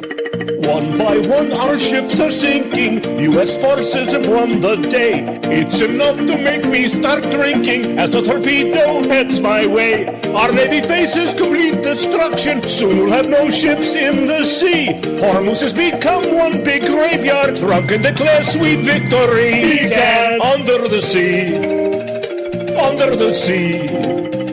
How we abhor the ocean floor, it's not for me.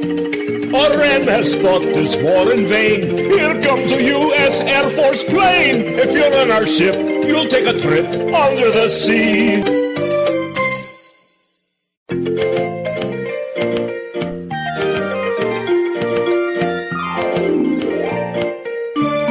Under the sea, under the sea.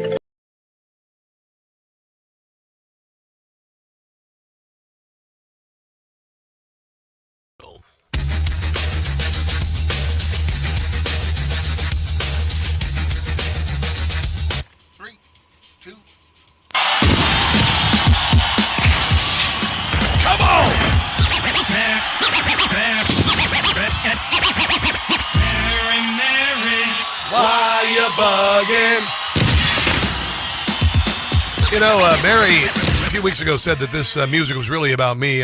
Mary, this would not be your walk-on music at a public event. Seriously? Are you serious about that? You know. Well, it's your walk-on music here, sister. About you. It's my show. I know, I've heard. You know, maybe you could do one. Maybe the next time I'm on your podcast, you can just throw in like It's Raining Men or something like that. You know, just to get me. I won't even care. I won't even care. It's Raining Men would be like a compliment to you, right? Earlier, I talked about how our dynamic is the older sister in high school or college, and the in the middle school younger brother who's mischievous. Why am I the older one here? Because this is the dynamic. Have you ever seen that dynamic? This is you and me. Are you saying I'm physically older? I ain't saying nothing about your age. I am not saying anything about your age. You better be very careful here right now because you keep calling me your older sister. and I'm just curious as to why you keep calling me your older sister. Well, let's talk about some stuff. You sent me a story that I'd seen. I'm not going to go there with a woman. Are you out of your friggin' mind? You know, you started it. Whatever. I mean, you just take things so personally. My God, woman. So, high-ranking DHS official sidelined over allegations of sugar daddy relationship in Washington, D.C. Wow, imagine that, a younger woman hooking up with an older guy to enjoy the wealth of his life's work, and that never happens. Well, I just love that men always think it's because, I still got it. And we're like, no. She still got a wallet. Yes. But here's the thing. She got suspended for this, and because he made allegations. Yeah. So here's the thing, dude. No, we don't know what happened. We don't know what promises were made, if any, right? Yes. They were only dating for 3 months. Yes. And he bought her like a $3,500 handbag, and he took her to Cartier, and they traveled to 4 different countries in 3 months. I'm like, what kind of vacation do you get when you work for the government? And they did all this stuff. Now, who knows? Maybe it was long weekends.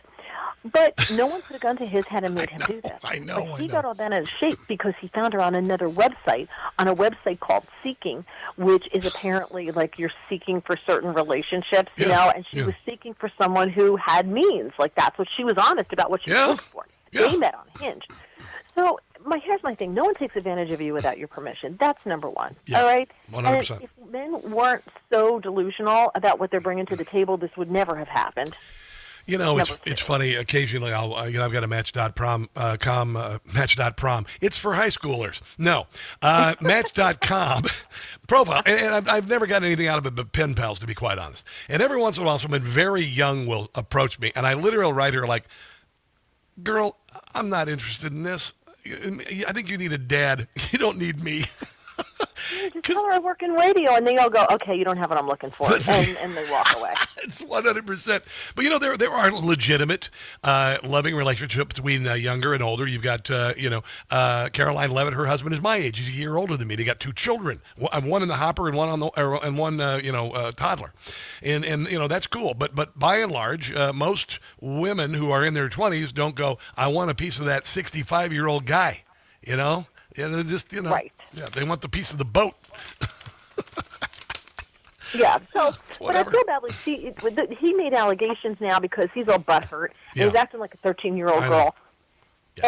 And, made allegations, well, she was using Xanax recreationally, and she clearly has money issues that leaves her open to foreign influence and all this other stuff. And I'm like, dude, you look like a jerk. Do you think she was going to fall in love with you, fool? Right. No, it's just stupid. It's just dumb. Here's something interesting. Drinks are so expensive at venues, grown-ups are pre-gaming like they did in college. They call this tailgating. But apparently at this Massachusetts concert venue, they were charging $20 for a tall can of Black Cherry White Claw. So people are getting together in their homes before they go out to events like this. I mean, I went to the Kennedy Center. I love me some Kennedy Center, don't get me wrong. But it's pretty expensive. I mean, it's real expensive. Baseball games are real expensive. But a lot of people are doing this rather than like trying to sneak booze into an event. They're just drinking on the outside. And they've gotten a little. I mean, honestly, event pricing has gotten stupid.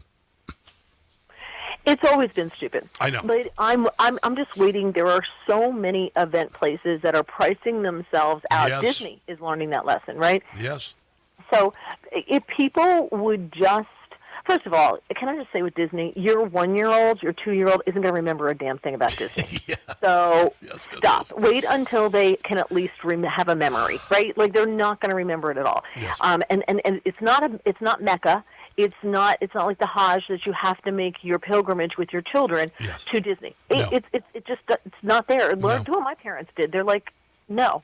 And that was the end of the discussion. There's a lot of other things you can do with your money. Right, but so here's the thing. If it's so expensive, don't go. Stop going. Stop letting people take advantage of you like this and then cry that you don't have money, especially young people. Well, I think it's actually smart. You take a ride share, and you're done. I went to an Orioles game a couple weeks ago. I loved it, by the way. Loved it. I took a date to an Orioles game.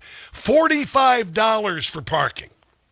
Then $9 hot dogs. And then we're leaving the venue, and I wanted to get her a jersey. It was her first time ever going to a major league game of any type. She's originally from Sierra Leone. And so we go out there, and I'm thinking it'll be a little bit cheaper. And I see this cute little, like, pink girls' Orioles jersey. And I said, do you like that? Oh, yes, I love it. And I said, how much is it? He goes, $175. Now, I was ready to pull the trigger on it. But thank God, get the hell out of here. She said, my God, no way you're going to pay $175. Like, I think I found my next wife. Oh, God, she's going to hear you say that on the radio, and you're never going to hear from her again. She's not going to call me at all now. It's over. No more texts. Oh, it didn't even take the $175 rate. So she ghosted you after that? No, she's still staying in touch with me. I'm supposed to get together with her this weekend, but at least she thought it was ridiculous that a jersey would cost $175. Yes, okay, I misunderstood. Okay, I love it. So you did buy, so that's good. I just said you shouldn't say that stuff on the air because she's going to hear it and then she's going to get all scared and you're never going to hear from her again. I will never mention her name on the radio. It's never going to happen. Well, she knows who you're talking about, and she says my next wife after one day. Just saying. It's not like it's a mystery to her who we're talking about. Mary, at this point, I really don't have a lot to lose, so you know what? Well, But if you like it, you want to keep this one on the hook. I'm just saying. Just listen to me every now and then. I got another one for you. Papa John's is messaging on their pizza boxes to make sure to tip your driver. The delivery fee is not a tip. Please reward your driver for outstanding service. It's got some people mad about this. I always tip the driver of the pizza, delivering the pizza. I give them like $5 a lot of the times. Because, listen, you got to do pizza delivery for your living or whatever, or extra income. I'm like, I don't even care. I do have a problem with the damn delivery fee. I have more of a problem with that. Yeah, well, that's why we go and pick up our own pizzas. There you go. Why should I pay someone to deliver it to me? Most people, we have never DoorDashed, we've never Grubhubbed, we've never done any of that stuff. I had never had it. We don't have Chinese food delivered. We don't have pizzas delivered. No. We have cars. Yes. So we go and we get it, and that's thus solving the entire problem. I have my kids would order Uber Eats from McDonald's, and the McDonald's is a mile away. I'm like, you know what? You can waste your money on that, but not one damn dime of my money is going to go to that. I saw a video of a woman who took her young son, who was like 15 years old, and he wanted to DoorDash to Popeyes or whatever it was, I should say. And so she said, I'm going to teach you something about economics. I'm going to teach you the value of money. And she recorded it, of course, and posted it, but no faces were seen. Yeah. And she had made him show his thing. She took him to the restaurant and had him order it there. How much is it? Yeah. How much is it now? Were you going to pay for it? It was like $50-some-odd for him to DoorDash it, and it was like $20-some-odd if he had just gone there and picked it up. It is utterly ridiculous. When I worked at the car dealership, people would order DoorDash a lot. I'm like, you guys are fools. You're burning your money. Listen, we got a bunch of stuff to get to on the other side of the break, including the creator of the gender reveal party is horrified what it's become. We'll cover that with Mary Walter on the other side of the break. Oh. This is the Rob Carson Show.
today from your app store.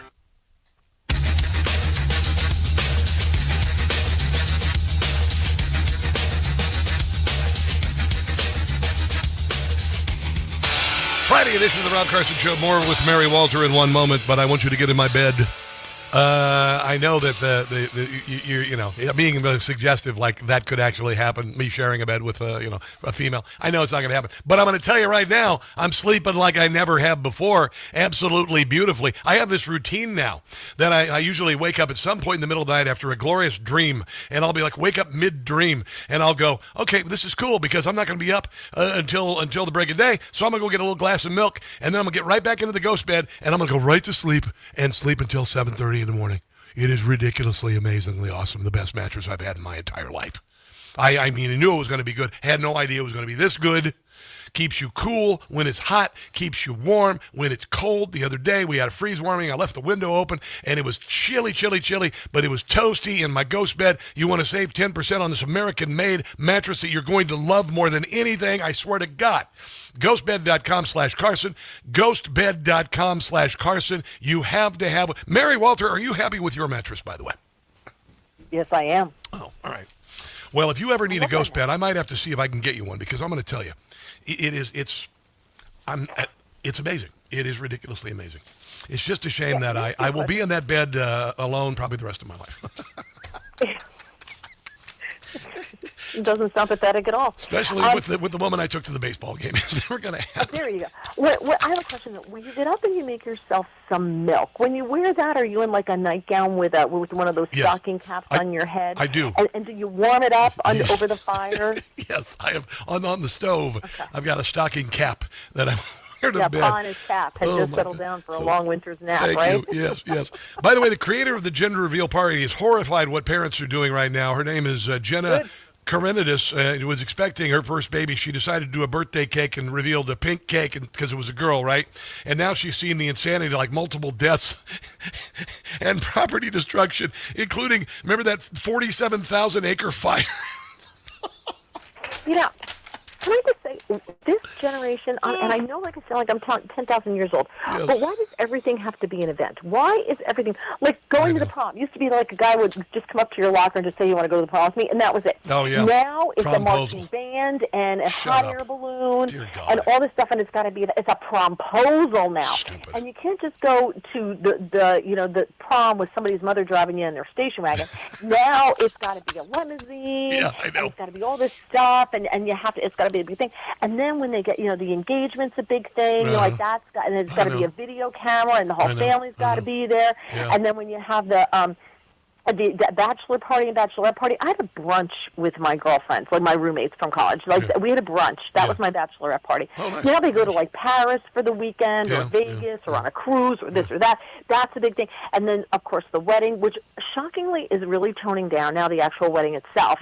And then the honeymoon, because nobody wants gifts anymore because they all live together. So asking for gifts is a tad disingenuous. And I get very annoyed at bridal showers where they want the $400 coffee maker, right?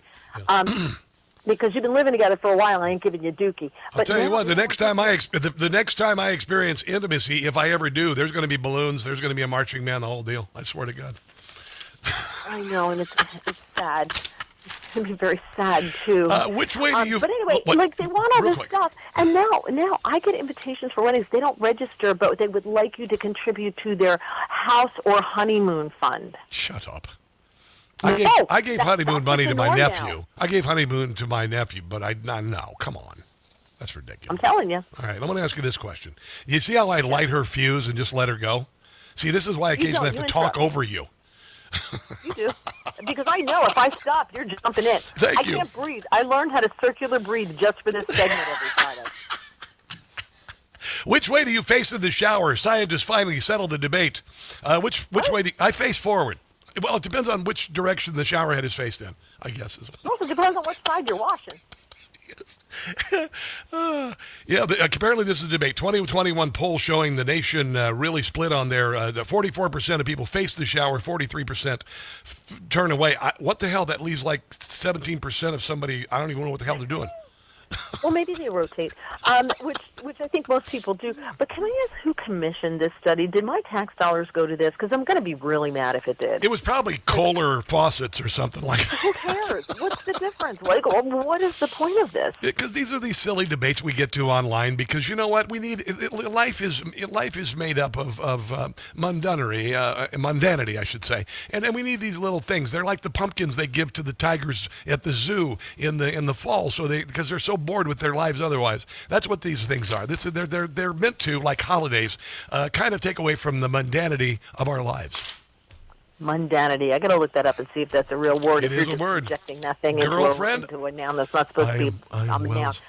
Whatever. But yes. So yeah. This to me. Now you get me started on over or under for the toilet paper. I will go to war with you over that. But this one, girls like it under because they sit. No. End of discussion. Rolls over the top, and rolls over the top. But you're the only woman who likes it that way. Okay, you can speak for all womankind, and then wonder how come you can't get a woman in your bed. There you go. All right, that's going to do it for this segment. Bye. No, you got to promote. Mary Walter. Just Google Mary Walter Radio. She's going to rattle off a bunch. But I swear to God, just Google Mary Walter Radio. Just do that. Now you be quiet. Oh, yeah. Be quiet. Okay, so 2:45 today, I'm on N2 on Kelly Sadler's show. Okay. Then on Monday, 6:45. America Early on Newsmax. All right, so Newsmax 2 today at 2:45, regular Newsmax at 6:45 on Monday, and then I have my and I'm on another radio station on Monday in the afternoon, but I won't name it and be rude. And then on Tuesday is my live cast, 7:15 p.m. Eastern Time on Rumble, Getter, and YouTube. Just look for Mary Walter Radio. Boom. Okay, by the way, look at the stream after you're off. The show's over because I used the toilet paper in front of the camera. I had a roll of toilet paper to exemplify the debate. Why do you have a roll of toilet paper in your studio? I don't have any Kleenex. Whatever. All right, let's take a break. Such a dude. Well, buy freaking Kleenex. How hard is this, Rob? Bye. I love you. Take care. You're the best. Let's take a break and come back. This is the Rob Carson Show.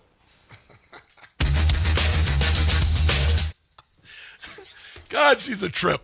Do you understand why I have her on Fridays? Do you understand? She's fun. She's just fun. Oh, my God. Just hilarious. Hi, guys. Nothing wrong with a woman using hair to cover their hair. Well, I don't know what that is, actually. Which side of the toilet paper face, front or back? Well, dear Lord. That's funny. I face the shower. I just do. I wash my hair like this. I don't do this. And I like to face the shower. This is the part that people see. This is the part I'm worried about. So that's why I do that. Some of the girls seem to want to look like hookers rather than the beautiful young ladies they are. That's from Deborah in 1955. And doesn't Deborah sound like someone who was born in 1955? I face the shower curtain or the sliding door. I watch Psycho. Oh, my God, it's fantastic. Oh, God, that movie still about 1/3 of the time, and certainly in a hotel, you think about somebody murdering you, pulling back the shower curtain. So funny. What are we going to do here? Hold on, I got to talk here. I think we need some comedy. Yeah, we'll do some comedy here. Hold on. I'm gonna mention you, Round a Pony, on the show here on air.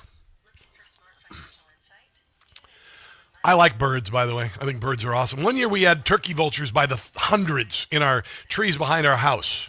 It was really weird, but it was also fascinating. That was the only time I was ever kind of scared about birds. It was just 1 year. It was just weird. Hundreds of turkey these big. They look like turkeys. They're huge. You see them a lot at Gettysburg. Around the roads around there. About 3 minutes here.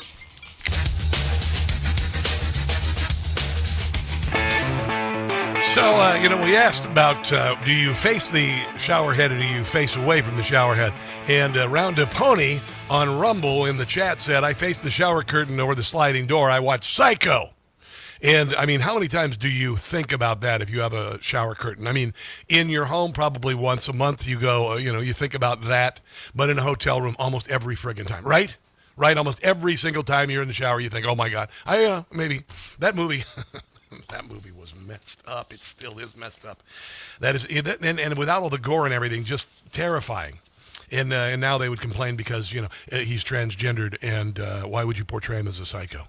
So there is that. I think we need some comedy. This is a big week to celebrate because the Southern Poverty Law Center, which called Moms for Liberty white supremacist, is going to be sued into oblivion, and people are going to go to jail. Jim Gossett did this for us on the Rob Carson Show. Put your hands in the air, people. Indicted, the SPLC, I'm excited. They will be history, their leaders. In prison we'll be from their evil. We will be free. Demise of the SPLC, a bunch of lies. Yeah. From the SPLC, they were funding. They going to jail. Nazis and KKK, they'll be closing down any day. Yeah, baby. Prison time. This marks the end of the SPLC. We're not a friend of the SPLC. They are cleaning house, they are cutting staff. When I heard the news, I had a good laugh. SPLC. There you go. That is Jim Gossett. You can help out Jim Gossett. There was some people were chatting about subscribing to Jim Gossett's Patreon page. I would love you to do that if you get a moment. Jim is a conservative comedian, and he lives in the Atlanta area, and he had a lot of corporate gigs canceled during the Biden administration. They really targeted him, and he is a genius man, and I hope you will reward him for his excellence by going to patreon.com, Jim Gossett Comedy. Give him $10 or $20 a month, whatever the hell it is you want to do, $100 a month. He's going to send you 2 parodies every day. He is brilliant. It is such a gift to have him on this show. It means so much. I've never run anybody's comedy other than mine for my entire career until this guy came along. Let's take a break and come back. Hour number 3 of the Rob Carson Show is right ahead on a Friday. Do not go anywhere.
it now.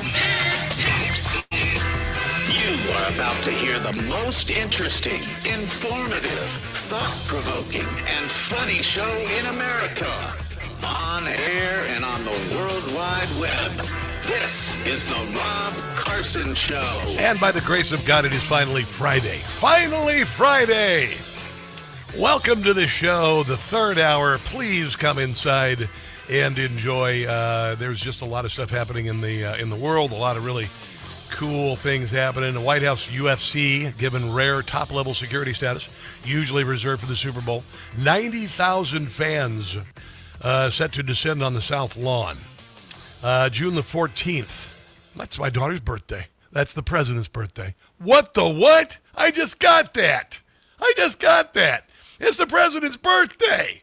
It's Flag Day. It's my daughter's birthday. Freedom 250, which is being held on the South Lawn. All forms of celebrations. 250 years of American independence. It's going to be amazing.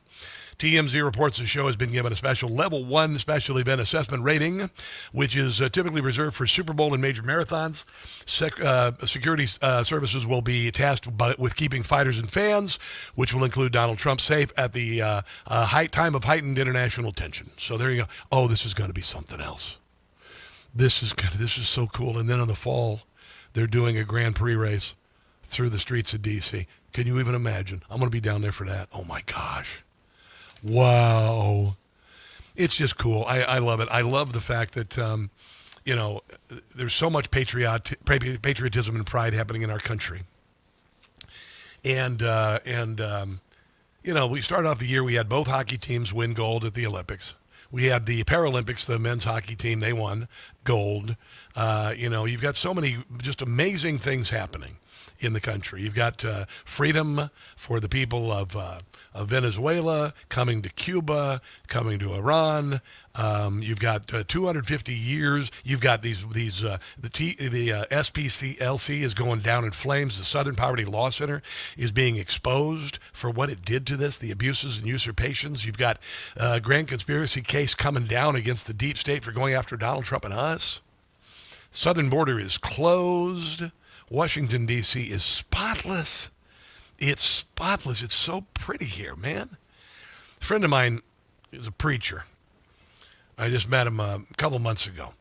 He sent me some pictures from D.C. He was out and about in D.C., and they're beautiful. The Lincoln Memorial, a lot of times, the Jefferson Memorial, you drive past it, and it's right down by the wharf, and the Jefferson Memorial is not really as celebrated as the Lincoln Memorial, but it's still so pretty right there by the tidal basin. It is our city. It's our city. It's not Washington, D.C. city. It's America's city. I want you to see it. I really do. I would love to have you come and visit me this fall. We're doing this trip October the 25th through the 29th, 5 days and 4 nights. I remember my mother came here in 2004 when she was still capable of walking and everything. We had such a beautiful time. Such a beautiful time going around, and just, it's awe-inspiring. It's awe-inspiring. I've had the chance to stand on the balcony at the Trump Kennedy Center and look down at the Potomac and look at Georgetown. It's just so beautiful, guys. Oh, my God. And it's our town. It's beautiful.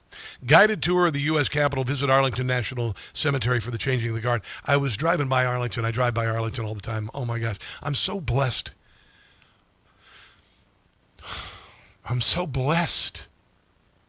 I know I went through the divorce and everything, but I'm so blessed. And I went up to the top of this hill. There's a bell tower near Arlington, and there's this giant field of tulips. And it's just, I've never lived in a beautiful place before. Nothing against Iowa, but doesn't hold a candle to this. It's just amazing. Guided tour of the U.S. Capitol. As I mentioned, stand in awe of the towering figure of Abraham Lincoln. Look down the reflecting pool of the Washington Monument. Going to see all the war memorials. It's the World War II memorial it puts into perspective the gigantic nature of the war. And the roar of the water. It's something else. It's something else. It really is. We're going to do the memorials. We're going to do a special nighttime illumination tour. And this includes premium hotel accommodations 4 nights. I'm taking days off so I can spend them with you. 6 meals, ground transportation, guides, and gratuities. Space is limited, so do this weekend. Book the trip, okay? Travelwithrob.net, travelwithrob.net. Do you want the phone number? Here, just write this down. You ready? Write it down. 800-383-3131. 800-383-3131. Travelwithrob.net. I'm going to be at the Kennedy Center on Monday. I got backstage passes to meet Kevin O'Leary. Kevin O'Leary, Mr. Wonderful. I'm going to meet Mr. Wonderful on Monday. That's so cool. I'll post pictures, by the way. There you go. I thought about, because do you ever see him do a live shot on TV? A lot of times he'll wear the suit jacket and all that, and then below he'll have pajama pants on or like Zubas or whatever those, and flip-flops.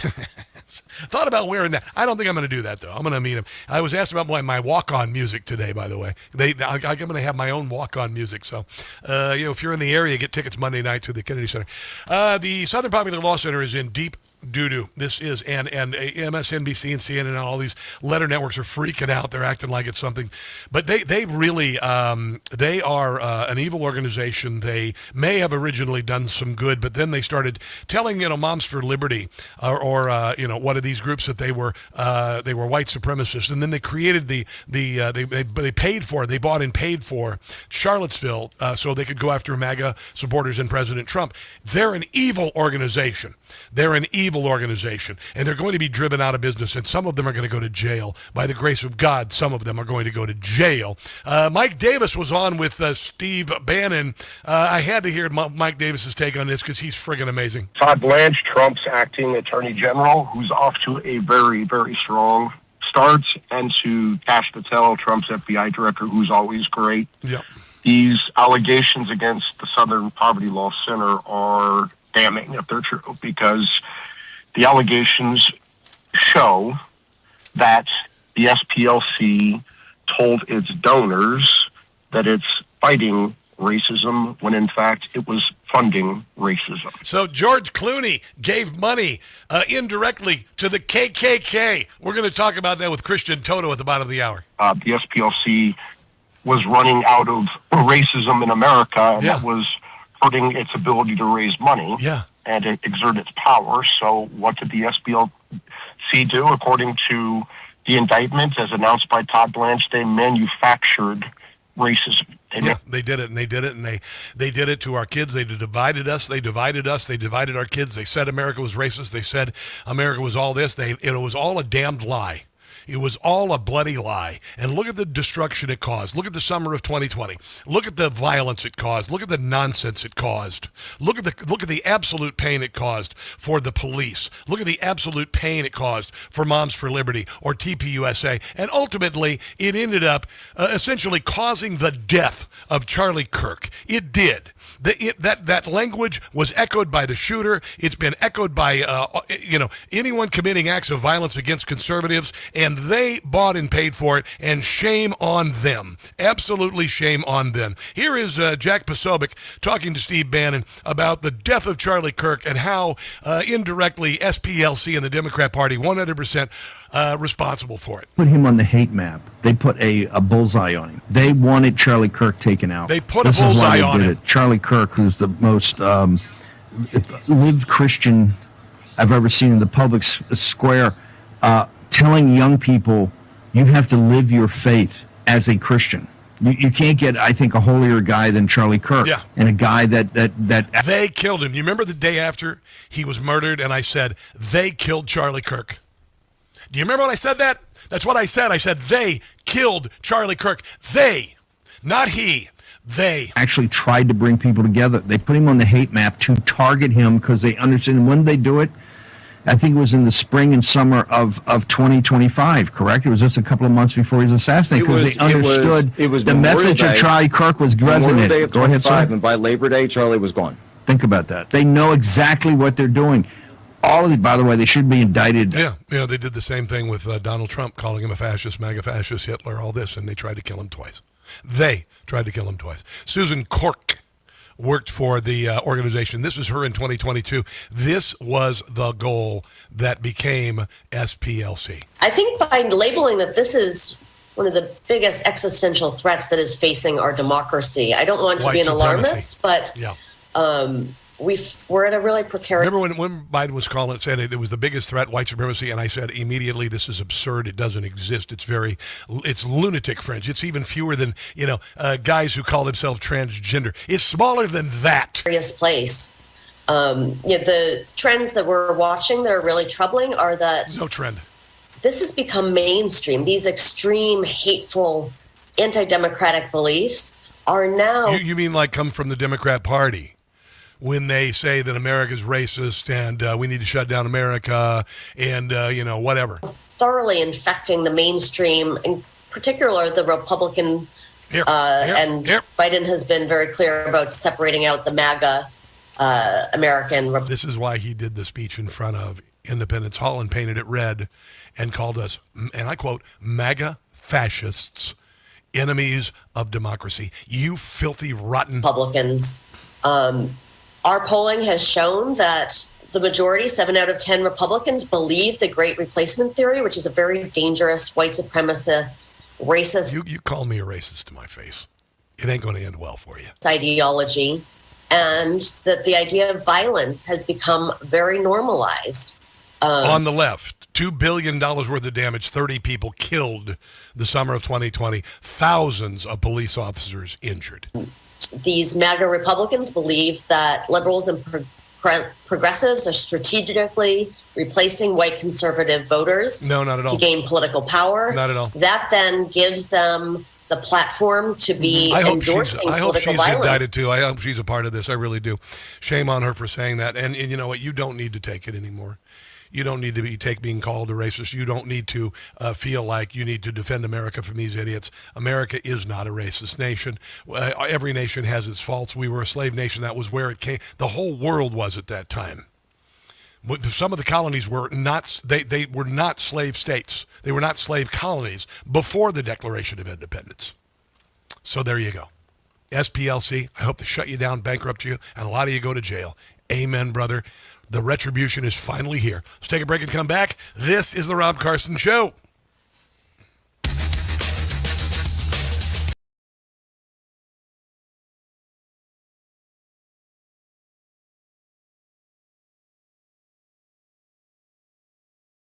Hey guys, it's Carson. You know my signature phrase, don't catch the stupid. When it comes to Medicare, that's easier said than done. Medicare is overly complex, with thousands of plans, hidden gotchas in the fine print, and rules nobody really explains to you. Many people just pick something and hope for the best. That's why you need to know about Chapter. They're the only advisor that looks at every plan in the country, matches your doctors, your prescriptions, and your situation to a plan that fits your needs. When your call with Chapter is done, you know your doctors are covered. Your prescriptions are matched, and you go from, I hope I did this right, to, I know I did. That, my friends, is peace of mind. A call with Chapter is free for my audience, and there's no pressure to sign up. Call Chapter today. Here's the number, 27 Medicare. That's 27 MEDICARE. 27 Medicare for Chapter. No pressure. What's your excuse? Call 27 Medicare and don't catch the stupid yourself. Call 27 Medicare today.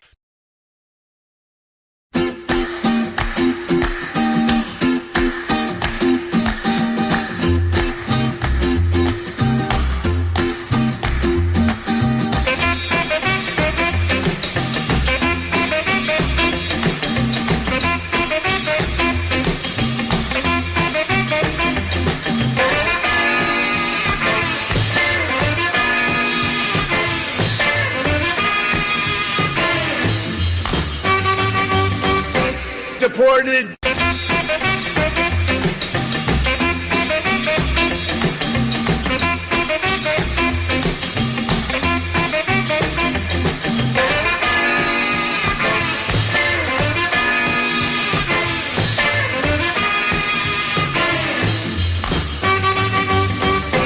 Deported.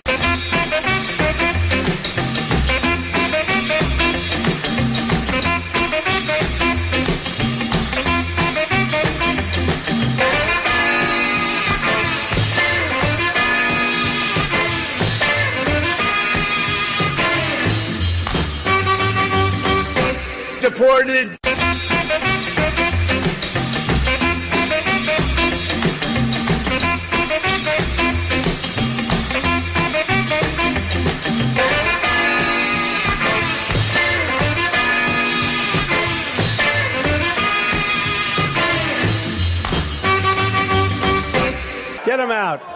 Ready? Are you ready? Get them out of here! Get them out of here! Get the hell out of here!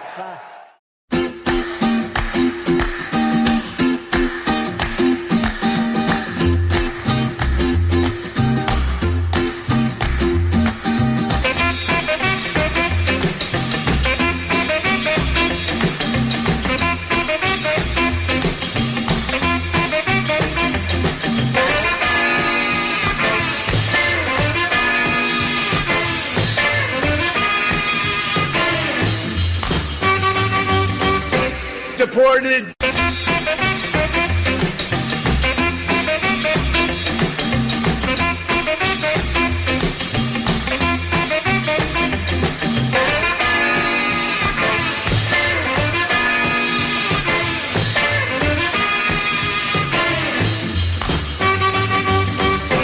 Deported.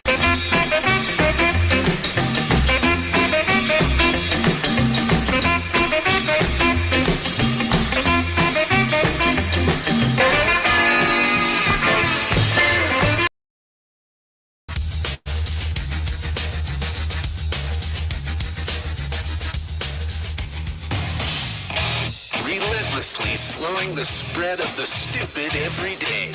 It's the Rob Carson Show. Man in the Box, Alice in Chains. Thank you very much. Turn that up.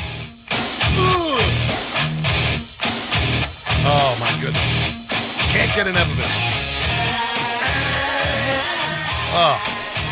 I was listening to some great music at the gym last night. Oh, my goodness. Music is so important to me. God, it's so good. It's just so good. I love it. So, Ken, my producer, Redneck MacGyver, we were talking, I told you about Mary Walter when we have her show on her on Friday. I always say that it sounds like siblings, like she's the older sister and I'm the younger, immature little brother who's poking at her. And Ken said, check out what AI came up with on its own description of the segment. Are you ready? This is Mary Walter and me. The segment plays like, this is so good. This is so perfect. The segment plays like a sibling-style debate with Mary bringing practical skepticism and Rob stirring the pot for laughs. Oh, my God. That's perfect. That's perfect. Oh, my God. With Mary bringing practical skepticism and Rob stirring the pot for laughs. And, it's by design. That's how you do comedy. Comedy's math. There you go. That's all you need to know. So RFK Jr. is saving a lot of lives. Yesterday, did you hear that presser yesterday where Donald Trump invited folks in to talk about Trump RX? And there's this company in the Oval Office, and they spent 25 years not being profitable, and they've finally come up with this treatment for children born deaf that lets them hear. And there was a mother there with a small child who had received the miracle of hearing. And the president was so warm and wonderful with this mother and this little child who will now be able to hear. And the company that did that is going to give it away free. Is going to give it away. Did you hear what I just said? Free. They're going to give it away free. And kids who are born deaf are going to be able to hear. Maybe not all of them, but my God, this is why the Democrat Party is on the wrong side of history, good, and God. You need to see that presser yesterday. It was something else. Something else. RFK Jr. is I don't know if you knew this, HHS directors, I think 22 out of the last 24 have not been doctors, yet the Democrats are hurtling mud at this guy because they know that Obamacare is nothing more than a payoff to their constituents, their donors, and the donors give right back, the insurance companies, et cetera. And amazing things are happening with Trump RX. People are getting in vitro fertilization for what it was pennies on the dollar versus what it used to. Families are going to start having children. I remember this because we didn't do in vitro. We did some other stuff to have our daughter, and it was expensive. The shots were like $1,200 freaking dollars, and we didn't have $1,200. But he was there talking about just what we're doing for kids, because right now you've got 9-year-olds with type 2 diabetes. You've got kids who can't serve in the military because obesity is so rampant, and people are living shorter lives. Listen to this. This is RFK Jr. on Capitol Hill this week, defending what he's doing while Democrats caterwaul and shriek like demons. For years, they've talked about trying to reform the food. I'm doing it now. And they're doing everything in their power to impede me from doing it. Yes. What message do you have as we wind down this committee hearing for families that are counting on you and this team to make America healthier again? People have been talking about measles all day long. But when my uncle was president, we spent zero on chronic disease in this country. Now we spend $4.3 trillion just in my agency. The military, Social Security spend more. Altogether, we're sicker than ever. And it's all about Big Pharma. Big Pharma runs advertising. Big Pharma makes lots and lots of money. The sicker we are, the better they are. That's it. That's all. Duh. Yet here are these idiots. Raphael Warnock. He's upset because RFK Jr. is paring down the division that goes after rabies cases because almost nobody gets rabies. Gutting the very offices that keep American families safe from disturbing and deadly infectious diseas. Senator, hold on, sir. Senator, there's 1 to 3 rabies cases a year. Yeah, 1 to 3 rabies cases a year. They got probably millions of dollars spent every year on it's worthless. Ron Johnson brought up vaccines. We can talk about vaccines and some of these vaccines and the side effects, including myocarditis now. Finally, let's just put up this graph. Because of your radical transparency, I've got close to 11 million pages. We uncovered they hid the signal on myocarditis. We also just recently uncovered that they also hit a signal on ischemic stroke for people over 65, but tail in 2022, 2023. They hid both signals. Yeah, you couldn't say anything about the vaccine. Remember that? I was not supposed to talk about it. You should not talk about it. You get sued. You cannot talk about it. You know what I did? I made fun of it. I made a point with humor and got around the censorship with the vaccine. Do you remember this one, guys? If you haven't heard it, this is what we did. Take this jab and stick it. I ain't getting no vaccine. You couldn't say this on social media. Joe Biden's stupid mandate, the dumbest thing that I've ever seen. Biden says take the shot or go home, so I'm walking out the door. You couldn't say it on social media. Take your jab and stick it. I won't take this crap no more. Listen to this. Jim Gossett. Joe Biden's been in D.C. for going on 50 years. And now he's trying to bring us down, playing on people's fears. I've seen a lot of folks in D.C. lie. I've seen a lot of pay to play. Yep. Where Democrats have had it up to here. And now I got the guts to say, take your jab and stick it. I ain't taking this no more. Amen, brother. We still got a Constitution that's worth fighting for. There you go. That is Jim Gossett. That's how we got around the censorship that was imposed on us about the vaccine. I know people with myocarditis. Young people who will never be able to hike the mountains like they planned on doing, and that happened right after they got the vaccine. There you go. And I didn't take it. Thank you. My kids were forced into it. Ridiculous. Take a break and come back. Christian Toto joins us next. Don't go anywhere.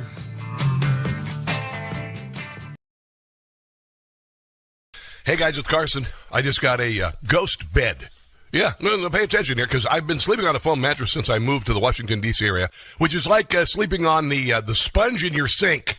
Ghost Bed doesn't build mattresses like furniture. They build engineered sleep systems. Their beds are serious health equipment. Beds designed for relief and recovery, not looks, not fluff. Your body should be healing while you sleep, not fighting for comfort. I have been sleeping past 7 in the morning on my Ghost Bed. It's unbelievable. If you wake up stiff, you toss and turn, if you sleep hot, even reaching for a pain reliever before bed, hoping tonight will be different, that's not aging. It's your mattress talking.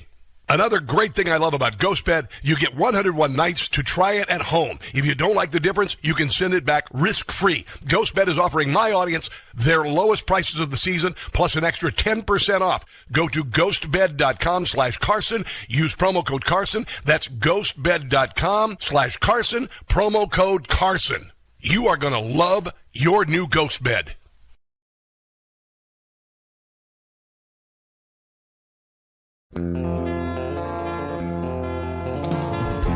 She's caught in a trap, and now she's out. Trump was right to fire you, Pam Bondi. We've not seen one arrest. It seems what you do best is protecting crooks such as John Brennan. Couldn't go on forever with suspicious lies, and nobody was buying your phony alibis.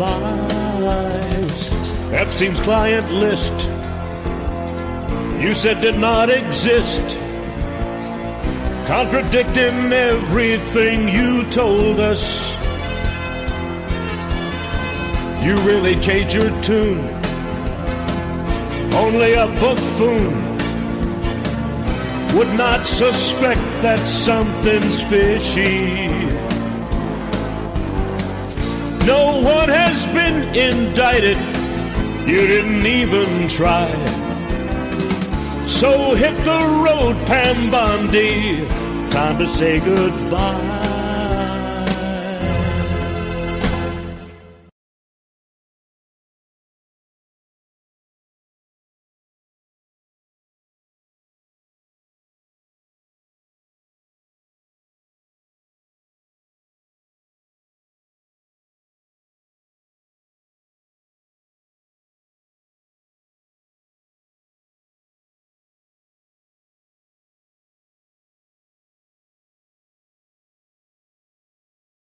Hey guys, it's Rob Carson for Relief Factor. There's a reason why at my age I can still crush it at the gym, carry an armchair by myself, or do any home improvement project without pain during or after, and that's Relief Factor.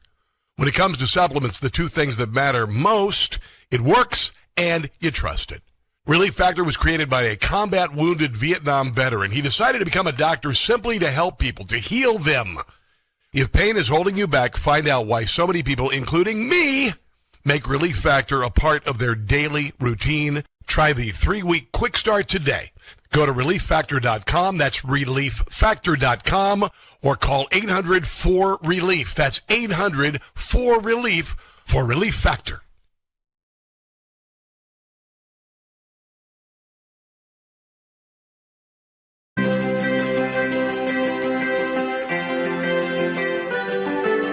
No King's Rally Day. Saw it and said, what a bunch of losers.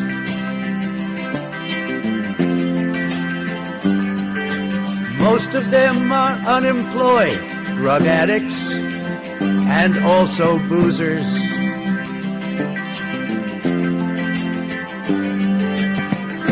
These protesters are so crazy, not to mention they are very lazy. No King's Rally Day. Deadbeats with a criminal history. The fact that they don't have a job is really not much of a mystery. 7 million, there's no way. Crowd size exaggerated.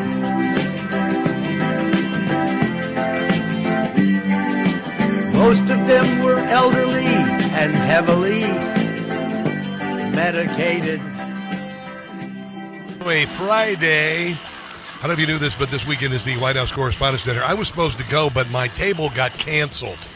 Yeah, my God. Here's Caroline Levitt. Yes, as for tomorrow night, I hope that we will see all of you there. I know the president is very much looking forward to it. I think it's quite fitting that in our nation's 250th year, the most transparent and accessible president will be attending the White House Correspondents' Dinner for the first time. And his speech will be very entertaining. That is what I will tell you. So everyone should tune in. Oh, I'm going to tune in for sure. Absolutely 1,000%. Joining us on the Newsmax hotline is one of our unusual suspects on Friday Friday. He is the proprietor of HollywoodInToto.com. HollywoodInToto.com, which is, by the way, loaded with some really, really good stuff right now. Christian Toto, how are you, sir? I'm good. How you doing? I'm good. I want to play a little soundbite. Jake Tapper was on with Stephen Colbert the other night in a vomitous exchange. Jake Tapper, he is going to protest. He's going to protest Donald Trump at the White House Correspondents' Dinner. I like the pocket square. Thank you. Oh, yeah. So this is a special freedom of the press and freedom of speech pocket square. Oh, dear God. What's it say? Shut up.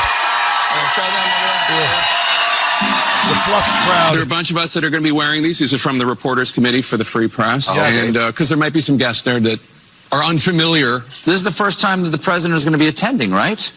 Now that you say so, yes. Wow. I mean, boy. Why didn't they just make out? I mean, at this point, Christian. It is ridiculous. But he was wearing a pocket square, and they're going to wear pens because they're just so mad at Donald Trump. What do you think? It's amazing. I mean, we don't take sides, ... but, I mean, their behavior is cartoonish. Listen, Jake Tapper ignored and/or defended and/or attacked Laura Trump for claiming that Joe Biden might have some cognitive issues. And then when the smoke cleared and the election was over, he wrote a book about how he has significant cognitive issues. I mean, if anyone should be laughed at at journalism, it's Jake Tapper. But here we are. And, of course, this is why I won't miss The Late Show at all, because Stephen Colbert isn't a comedian. He's a propagandist. It's plain and simple. Well, and the White House Correspondents' Dinner used to be fun to watch, but it hasn't been fun to watch for a very, very long time. Since Donald Trump's first presidency, they destroyed it. Well, they did it during Bush, too. But, I mean, it has just become nothing more than a cabal of left-wing activists pretending to be journalists, ignoring the fact that the most censorship ever came out of the Biden White House. Yeah, it's a great point. It's funny. I used to work in D.C., and I covered the White House Correspondents' Dinner a lot, and it was fun and it was crazy.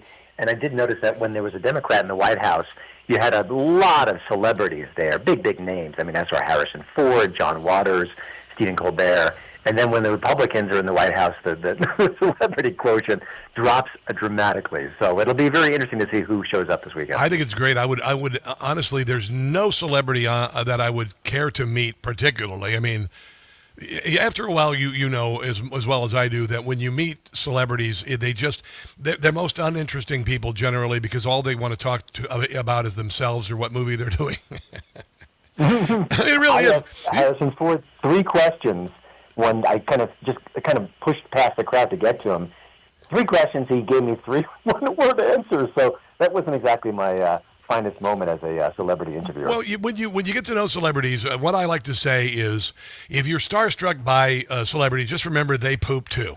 All right, so there you go. Believe it or not, Gwyneth Paltrow poops. She goes in the morning and she, whatever, maybe looks at her phone and she.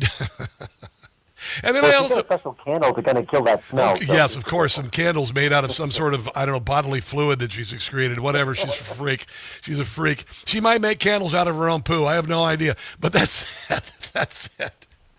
I always say, I've been to Hollywood, and I used to go out there to the Oscars. And if you've ever been to the Oscars, the carpet they use, the red carpet, is the cheapest, worthless carpet you could ever imagine. It's the crappiest carpet you could ever imagine. It's single ply, half shag.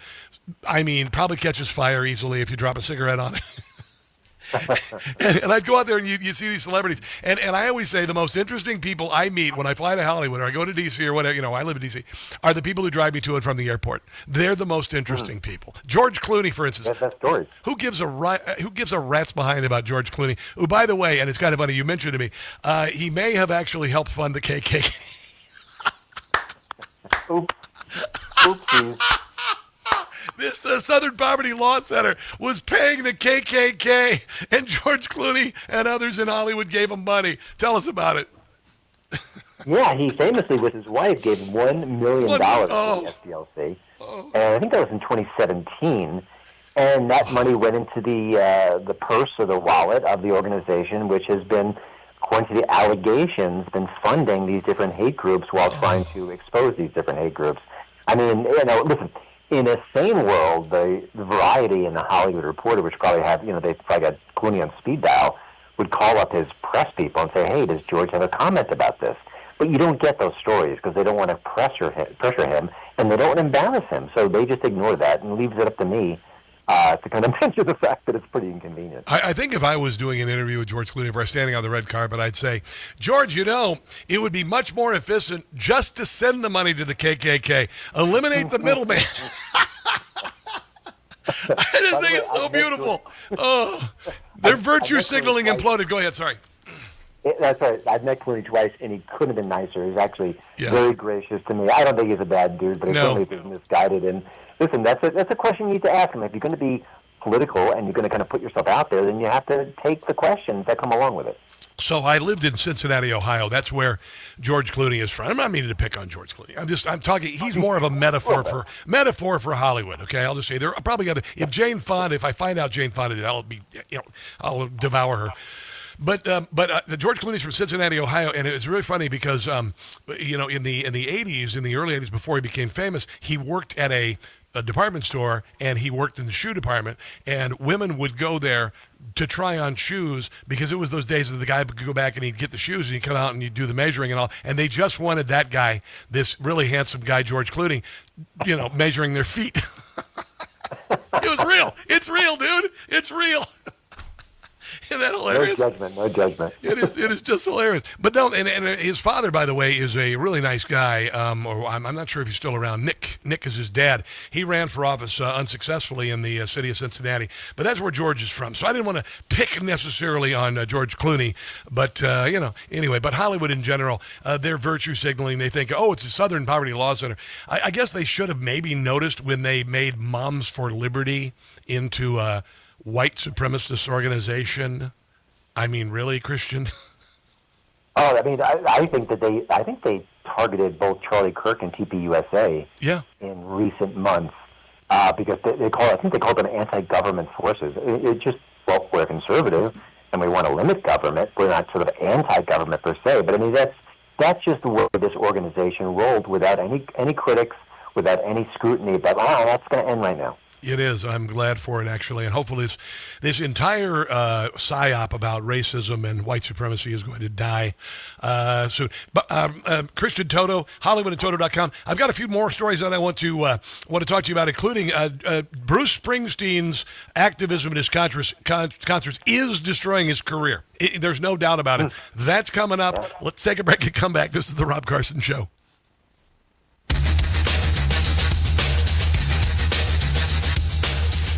Hey guys, it's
the Rob Carson Show. More from Christian Toto, HollywoodandToto.com.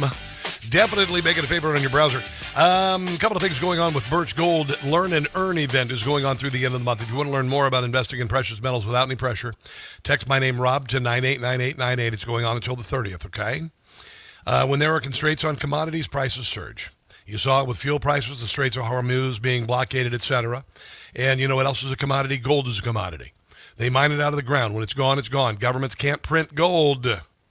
So maybe it's time for you to have some in your portfolio. It went up from $2,600 to $5,600 in 2 years. Right now, it's hovering at about $5,000. Right now, Birch Gold is giving you an opportunity. Now through May 29th, Birch Gold is giving a first-time gold buyer, all of them actually, a rebate up to $10,000 on qualifying purchases. Hello, that's pretty big. For details, free information, get on diversifying gold into gold. Text Rob to 989898. Birch Gold can help you convert an existing IRA or 401k. Or for goodness sake, why do you just have savings? Savings does nothing. It just sits there. It just sits there like Joe Biden on a beach chair. My God, why are you doing that? Text Rob to the number 989898 to see if you qualify for the first-time gold buyer rebate up to $10,000. Rob to 989898. For decades, Bruce Springsteen, the boss, has been a towering figure in the music industry. Yeah. He achieved, obviously, the status of rock and roll icon. But these days, even his diehard supporters are getting kind of tired of the ongoing crusade against President Trump. And they're calling out the boss for delivering messages which go against what he supposedly believes. So take this article here from... That is from Newsmax, by the way. Christian Toto, Hollywood and Toto. He really is... I mean, he's got enough money in the bank, I guess it doesn't matter. Kind of like Tucker Carlson. But he's killing his career. Yeah, you've seen this at Howard Stern, who basically became everything he hated. And sad to say, because I used to listen to him back in the day. Yes. Neil Young was a free speech warrior. Then he spent half his time trying to get Joe Rogan booted off of Spotify. I know. And then he got Springsteen, charging exorbitant prices, selling No Kings T-shirts for big bucks at his tours, and lecturing the audience. Listen, we know where he stands. There's nothing new or exciting to share with him. And if he wants to, cash it, write a check, then God bless him. But, if you're going to pay crazy money to see Springsteen in concert, sing the song Stop Preaching, and just stick to what made you great. It's I'm not even a fan, and I'm sad. No, neither am I. Bobby Olivier, food and culture editor and music reporter for NJ Advanced Media. Springsteen's artistic identity as a bleeding heart populist who sings for the destitute and downtrodden have never been more disconnected from his economic behavior as a touring act or businessman. The blue-collar troubadour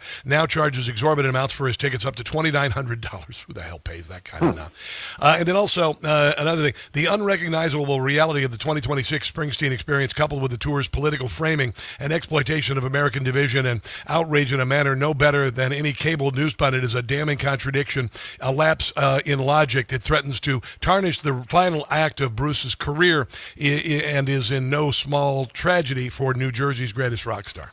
Yeah, it just... I don't understand it. I don't understand it. Kristen, I told you this before. You stick in your lane. Stay in your lane. Stay in your lane. It's amazing. Listen, but, he's more relevant now. He's hip now within certain circles, and that may be what he was chasing at this point in his career. He didn't want to fade away and just be ignored. And, he's getting a lot of attention. But what's amazing about that critique you just read was that wasn't a Cincinnati news outlet. It was a Jersey outlet calling him to task. I think they got a lot of heat for it, but they should put out that content, and they should have those opinions because it matters. Well, 100%. Animal Farm. You're writing on your page, your site, Hollywood and Toto. I guess Pixar did a Animal Farm movie, but they did the opposite of the intent of the author and targeted capitalism instead of communism. Yeah, it's shocking. It isn't Pixar. It isn't. Okay. Behind it, but Angel Studios picked it up. I think it was an existing film. Really? And they decided to kind of put it under their banner. And they've done some really good work. I know. You don't think of Angel Studios as sort of a typical Hollywood production, but this really is. It's a mess. A great vocal cast. I like the visuals. I thought it was interesting. But you take this classic story that was talking about authoritarianism and about the Soviets that inspired it, and you make it into a kind of a generically anti-capitalist screed, and It's not juicy enough for the kids, and it's not smart enough for the adults. It's really for no one. It's a real waste. I just got a Angel Studios membership. I've seen some pretty good things on there. I've seen some pretty good stuff on it. So I'll definitely stay away from that.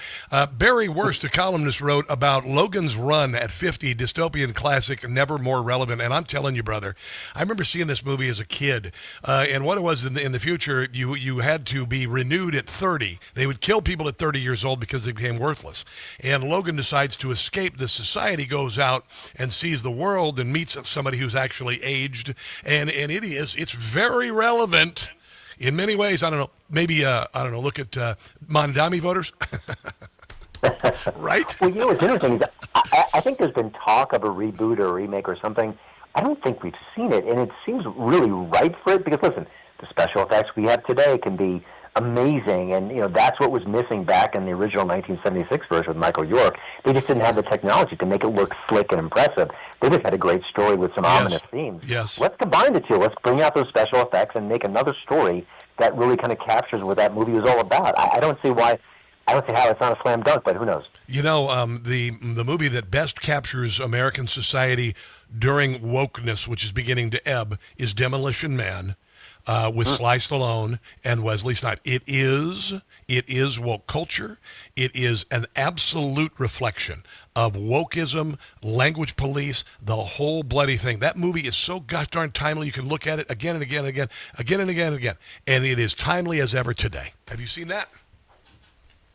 No, I haven't seen it in a while, but when you have science fiction, sometimes if you speak to eternal truths, if you understand how human behavior works, it's never going away. And the great science fiction movies capture that. Even if the effects aren't good and some things are dated, who cares? Yeah, exactly. 100%. The story is awesome. Christian Toto, you're the best man. HollywoodandToto.com. Tell everybody where they can find your podcast, by the way. You can go to YouTube. You can go to Spotify. You can go to iTunes. It is everywhere. The Hollywood in Toto podcast. I enjoy talking to you, Christian. Have a glorious weekend, man. Let's take a break and come back. This is the Rob Carson Show.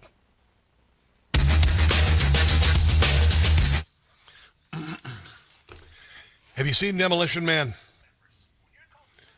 Disarming the population, taking away sexuality, which now, with all the non-binary bullcrap, that happened. The erasure between masculinity and femininity, the language police. It's perfect. It's perfect, Demolition Man. Have you seen it, guys? I'm looking at the chat right now. Have you seen it? It's pretty good. Somebody earlier was talking about roast beef, okay? Here's a recipe that I would suggest if you're going to do roast beef. We're kind of moving out of comfort food season, right? But do this. Take the roast in a pan on top of the stove, sear it, then deglaze the pan, okay, with red wine and beef broth. Scrape, scrape, scrape. Put the roast beef in there. Add beef broth, red wine, Dijon mustard, garlic, salt, pepper, Worcestershire. Pour it over the roast. Bring it up, you don't need to cover it, up. Roast it until it's done, brother. That'll be the sickest damn roast beef you ever had. Skim the fat off of it, then reduce it. Make a roux with a little bit of butter, a little bit of flour, then take the broth slowly and make it into a gravy. Sick. Onions, you got to have onions. Here they pearl onions, potatoes, carrots. Got to. Then you take the roast beef and the gravy and make it into a shepherd's pie the next day. Okay, then you just put it in a pot, you shred the beef, put the gravy all there, cover it with mashed potatoes, and bake it. You got shepherd's pie. Trust me on this, the red wine and the Worcestershire and the demi-glace. If you can get the veal demi-glace and add water to it, it's like a fancy beef broth. Ridiculous. It'll change your world, people. It'll be the best dang roast beef you've ever had. I swear to God. It's beautiful. All right, here we go.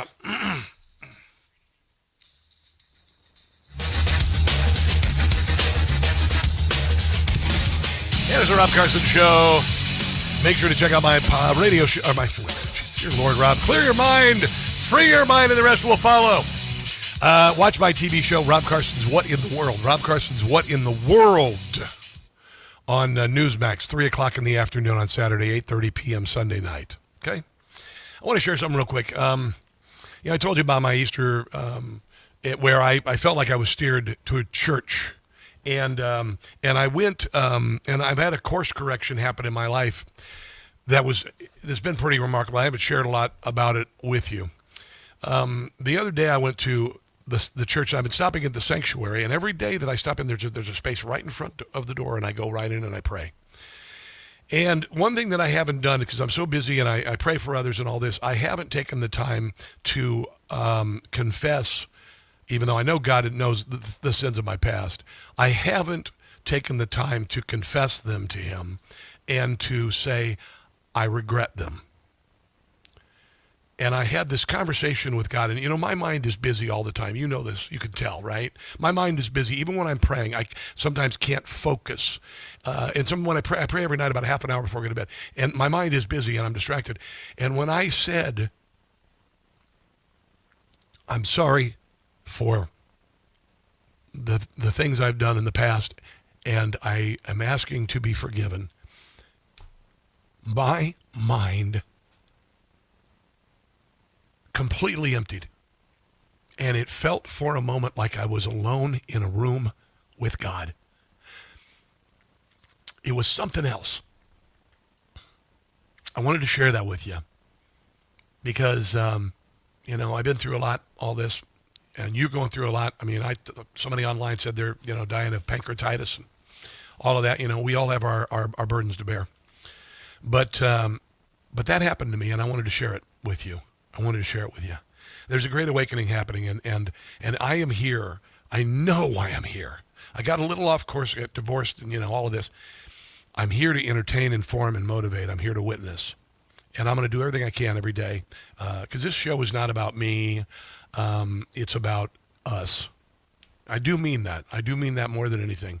This is about us. We've been through so much together, and this is the time where we're still in the throes of battle against good and evil, but we are fighting together, and I absolutely believe that. I'm an entertainer, yes.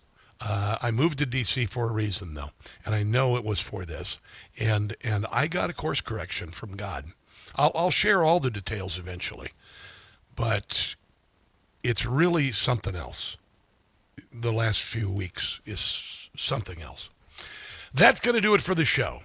Thank you for watching. Thank you for downloading the podcast. We're the number 10 political commentary podcast in the country. Number 10. I can't even believe it. Thank God, and thank you. God bless Donald Trump. America is founded. Our military doing a great job. The unborn. And until Monday, do not catch the stupid. I'll see you then. Information. Truth is freedom.